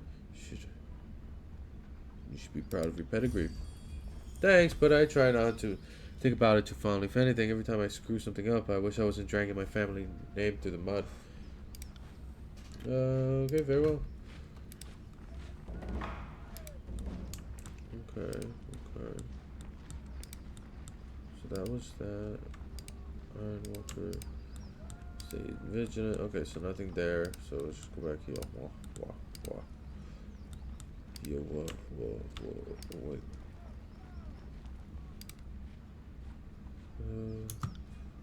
No, okay. I hope you're having a good night. I am. I'm having a chill night. I'm having a very chill night. Oh, here it is. Barrick. You could make out any expression. How's the streaming? It's been pretty chill, you know. A lot of reading. A lot of reading. But, hey, that's cool with me. What's this? Ooh, okay. You will defend party. And you're gonna do your blade dancer stuff. Yeah. Boom, save. Okay, she wants to speak. How did you do that? Verse looks at you with quizzical expression. I can barely read. I know. Do what? Back in the Archon's war tent, you cast an edict as casually as reading a supply shipment. How did you do that? Well, I've done it before. You cast the edict of fire on the Vellum Citadel? I heard about it. How Kairos' anger raised a volcano from under the sage's own fortress. That was some impressive work. That was me, all right. Well, call me impressed, considering that you've read the words of Kairos more than once. I'm surprised that you're even alive to tell of it. Your vocal cords should have turned to ash by now. I love how this entire game, we're playing the bad guys. We're really bad people. I'm not trying to make you feel uncomfortable. It's just worth recognizing that you've done what you've done. Not only are you Tunan's Fatebinder, you're the mouthpiece of the Overlord. Gives me plenty of reason to stick around. You're going places, and I want to see where they've led. Sure, that's enough for now. Alright, so now we talk to them. Don't just coddle the impact. Push back with your shield. Take the momentum. Dire Marshal Eranos, field commander of the disavowed, pounds her fist in the air as she calls out to the warriors on the training field. I said eyes on your opponent. Waistline. If you spend more than a glance checking his footwork, you've lost. This favorite officer turns to you, adjusting her pale golden surcoat. Pale golden surcoat. Okay. You ever clears your throat. Need to stay top of your troops and their skills will rust. It's for their own good, even if you don't believe it. It was mentioned you're short on warriors. Need help? What's the situation? I have brigands massing along Placid, Echo Call, and Littletooth crossings. The Vendria may be able to hold one bridge, but they cannot hold against a concentrated three-pronged attack. I have no right to give you orders, but we all die to Kairos' edict should we fail. So I'm not about to let my pride blind me to the valley of good help. Yeah, I'll help. This is our plan. Then our plan might work. We're loath to work with those who do not share our training and our values, but we know that tune on to adjudicator sex only the most valuable, most capable force could, and I trust you will honor us all. Antonio will lead the charge at Echo Call Crossing. Assisting you will be Barrick with the stone shields. Before you, he points to the heavily armored soldier standing in the center of this. Before you ask, no, the forge-bound weren't sloshed on Dappleseed when they fitted his armor. He survived the full force of the Edict of Storms, and this armor doesn't exactly come off. Tactically, it's quite brilliant, but otherwise, it's something of a curse. Barrick, come meet the Fatebinder. The soldier steps up to you. Better resembles an amalgamation of rusted blades and mismatched pieces of armor fused into a vaguely human shape. He reeks of sweat, feces, and whatever oil treatment keeps him flexible. Ugh. So he's smelly. He's stinky. He's stinky. Barrick stinky. Uh-oh. Fatebinder, the Iron Marshal has tasked me with keeping you alive, and I have no intention of disappointing her. That should be enough assurance for anyone. In order. Likewise, good Binder. The soldier heaves a heavy iron arm into a salute, his whole body clanging as he rasps his gauntlet against the twisted sheets of metal that formed his breastplate. Eric, is that you under there? I had no idea you were in Vendrian's well. Fatebinder, do you know this walking anchor? Just a minute, you two know each other? No. Oh, that is to say, yes. I'm already as familiar with the— We don't have time to trade jabs today, Verse. After the siege, you can throw as many tantrums as you please. They don't like each I other. suggest that we remain focused on the mission. They don't like each other. No offense to the mission, but seeing you looking like a garbage heap and reeking of a mass grave is more amusing by far. Did you forget how to don your armor, or did Graven Ash leave you out in the rain? Barrick sighs. A frustrated growl shaking his iron enclosure of his suit. I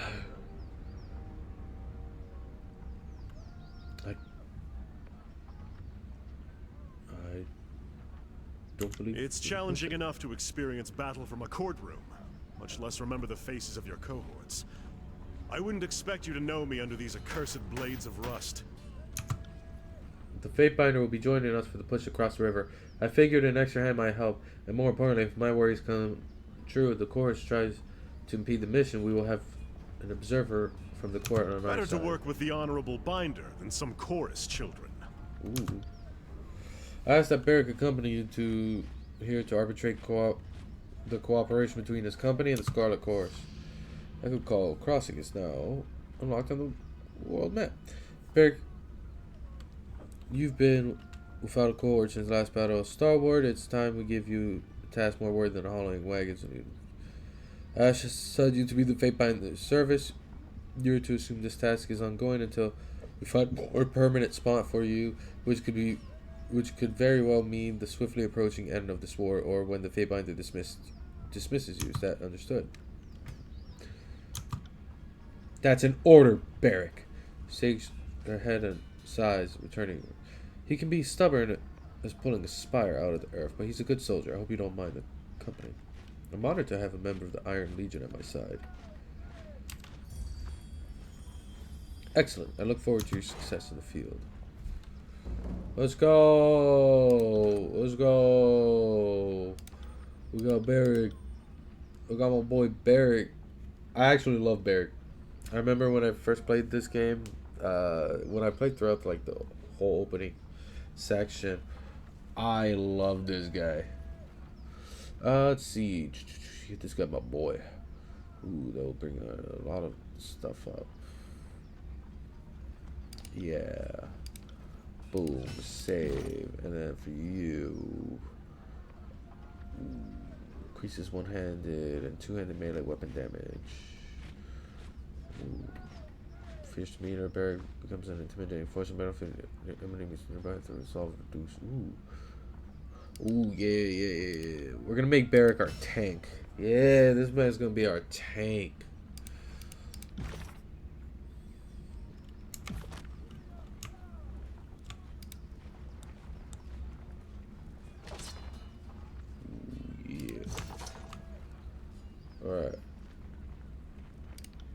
At your service, Fatebinder. Oh shit, we What got do you loyalty need? 3. Let's go. What did you have in mind? What do you think of our present circumstance? Well, there's an edict hanging over our heads. As far as I'm concerned, the incompetence of this avowed goddess to this mess. Take a fury of the scarlet course to get out of it. In other words, nothing ever changes. What do you think of our traveling companions? What do you think of Beric? He's, well, I'll give him some due credit. He's more than capable than he looks. He's still an intolerant and unapologetic bastard, but that's more his business than mine. Go ahead, Fatebinder. Alright. Now let's talk to Beric. Fatebinder, you look like you need to talk. What can I do for you? I'd like to know more about you. I'm the line your enemies cannot cross. All the other details are meaningless, but I suspect you have some thirst for details, so ask away. Did you seek the trade of war, or did you find it? Both, I suppose. I knew fighting was in my blood, and that this favored offered me a chance to use my skills to bring peace. Otherwise, I would have wound up some brigand or enforcer to a crooked merchant. You think Ash and his legion bring peace? That's cute, but it doesn't hold water from where I'm standing, big guy. I've seen them spill as much blood as any chorus gang. You've clearly been too busy sacking villages and stealing crops to notice how proper army conducts a war. We sow order, not discord. Beric is right. The Scarlet Course is too chaotic to recognize order. I can see you're beginning to understand. The course is a useful tool to throw at one's enemy, but it grows brittle with age. This favor needed recruits in anticipation of the march south. They offered to care for my mother and brother along as I stayed with the Legion, which is a better guarantee than you'll find anywhere else. I was an elite fighter as far as most were concerned, though still green by disfavored standards. Luckily for everyone, my skills improved under the Iron Marsh's rigorous training. Tell me about your name. Beric is shortening for my northern surname, which has been passed down through the generations since Gravity and Ash assembled this army. I go by it because I wear pride, proper Beric. Beyond its age and association, General's Legion, the name of Bericonan has no great titles or association. I hold no claim to a great house or legacy, save for the disfavored. They are all the kin I need. What's the story of your armor? It is a symbol of Kairos' will, one that I am not likely to forget. I found this armor. Perhaps it would be better to say that it found me during the Edict of Storms. What happened during the Edict of Storms? When we heard that Kairos would proclaim the edict, we rushed into the field to battle the forces stalwart. I was shoulder to shoulder with some of the Legion's most decorated veterans, and my pride blinded me to the danger. Our march was a hasty one. A cohort of disfavored soldiers vanished in the second year of the war. Among them, the daughter of Graven Ash. After a long silence, we learned that she was held in the fortress of the Sentinel Stand. Go on. As we surrounded the citadel, I heard the opening peals of thunder as the scout I was busy trying to kill. Then the winds hit like an avalanche. Many of us begged Kairos for deliverance. What else were we to do? The winds knocked the legs of our offensive out from under us. All the decorated soldiers I brought to the battle were swept up and dashed to pieces, their armor and bodies mixing with the dirt of a tornado that spun in maddening revolutions. A piece of the citadel wall broke off and nearly crushed my skull. I only remember a few scattered moments from the storm, like the flying bits of bronze and iron cutting my flesh, the severed limbs of fallen shoulders tumbling through the air. Eventually I woke up, thinking myself trapped under rubble. When I rose and fell like I was buckling under my own weight, that's when I realized I was stuck, right, truly stuck inside this heap of scrap. What happened to Ash's daughter after the edict hit? She was trapped behind the walls of the Sentinel Stand, imprisoned by Kairos' storm as well as the fortress itself. 1,000 soldiers standing shoulder to shoulder could not have endured the winds to rescue her. How did you survive when everyone fell? That's a mystery to me as well. Did Kairos hear my plea for mercy? Did this heap of scrap metal protect me, imprison me, punish me? I don't have enough fingers or toes to count the possible reasons, so I try not to dwell on them. You're genuinely stuck in there. Haven't tried taking it off? I made attempts in the past, even had one of the beast haulers pull on the helmet while another pulled on my boots. The men in the phalanx have taken great pleasure in trying to find ways to liberate me. In time, I grew weary of the struggle. Sometimes I fear that removing the armor would be to question Kairos' judgment and a risk a more odious curse. Looks pretty solid. That would be an understatement if only they protected me from foolish questions. Oh, okay, dick. Do you handle your own repairs? I try to keep the surface oil to slow the spreading rust, and I bend the plates from time to time. But repairs, maintenance, no. If you have any ideas on how to better maintain the situation, I'm open to discussing them. Okay. As with all this favor, I assume you grew up in the Northern Empire. That's right. I grew up in Battle West, then trained at Fort Resolution before they marched me out to support the Second Cohort. I hope to spend my rusting years in Fredden shores, unless, of course, I die in glorious battle, which would be preferable. My mother is good with the soil, my father with rings. He spent much of his time away on merchant's errand or another. Still, I'm lucky to say they're both alive. Though we are encouraged to couple and mate within the Legion, I don't consider you one of my cohorts. I think I'll decline.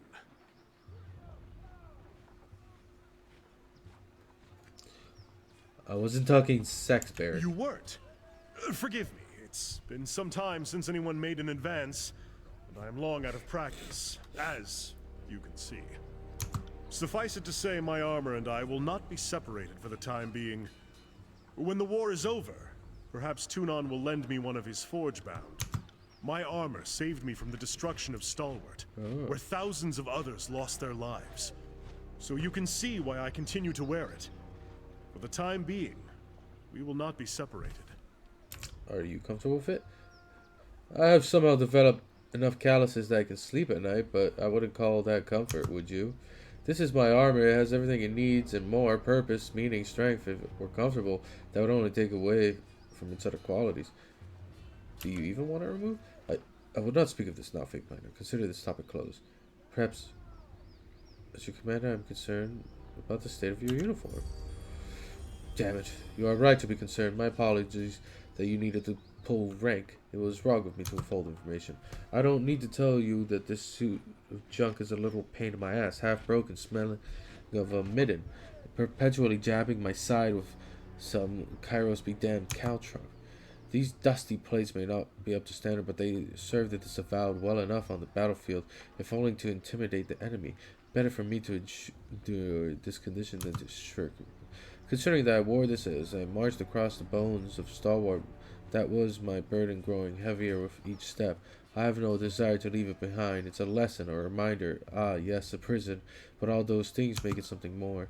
These places have something of me in them. They are as wicked as a bramble patch, as stubborn as a fortress, and hopelessly flawed.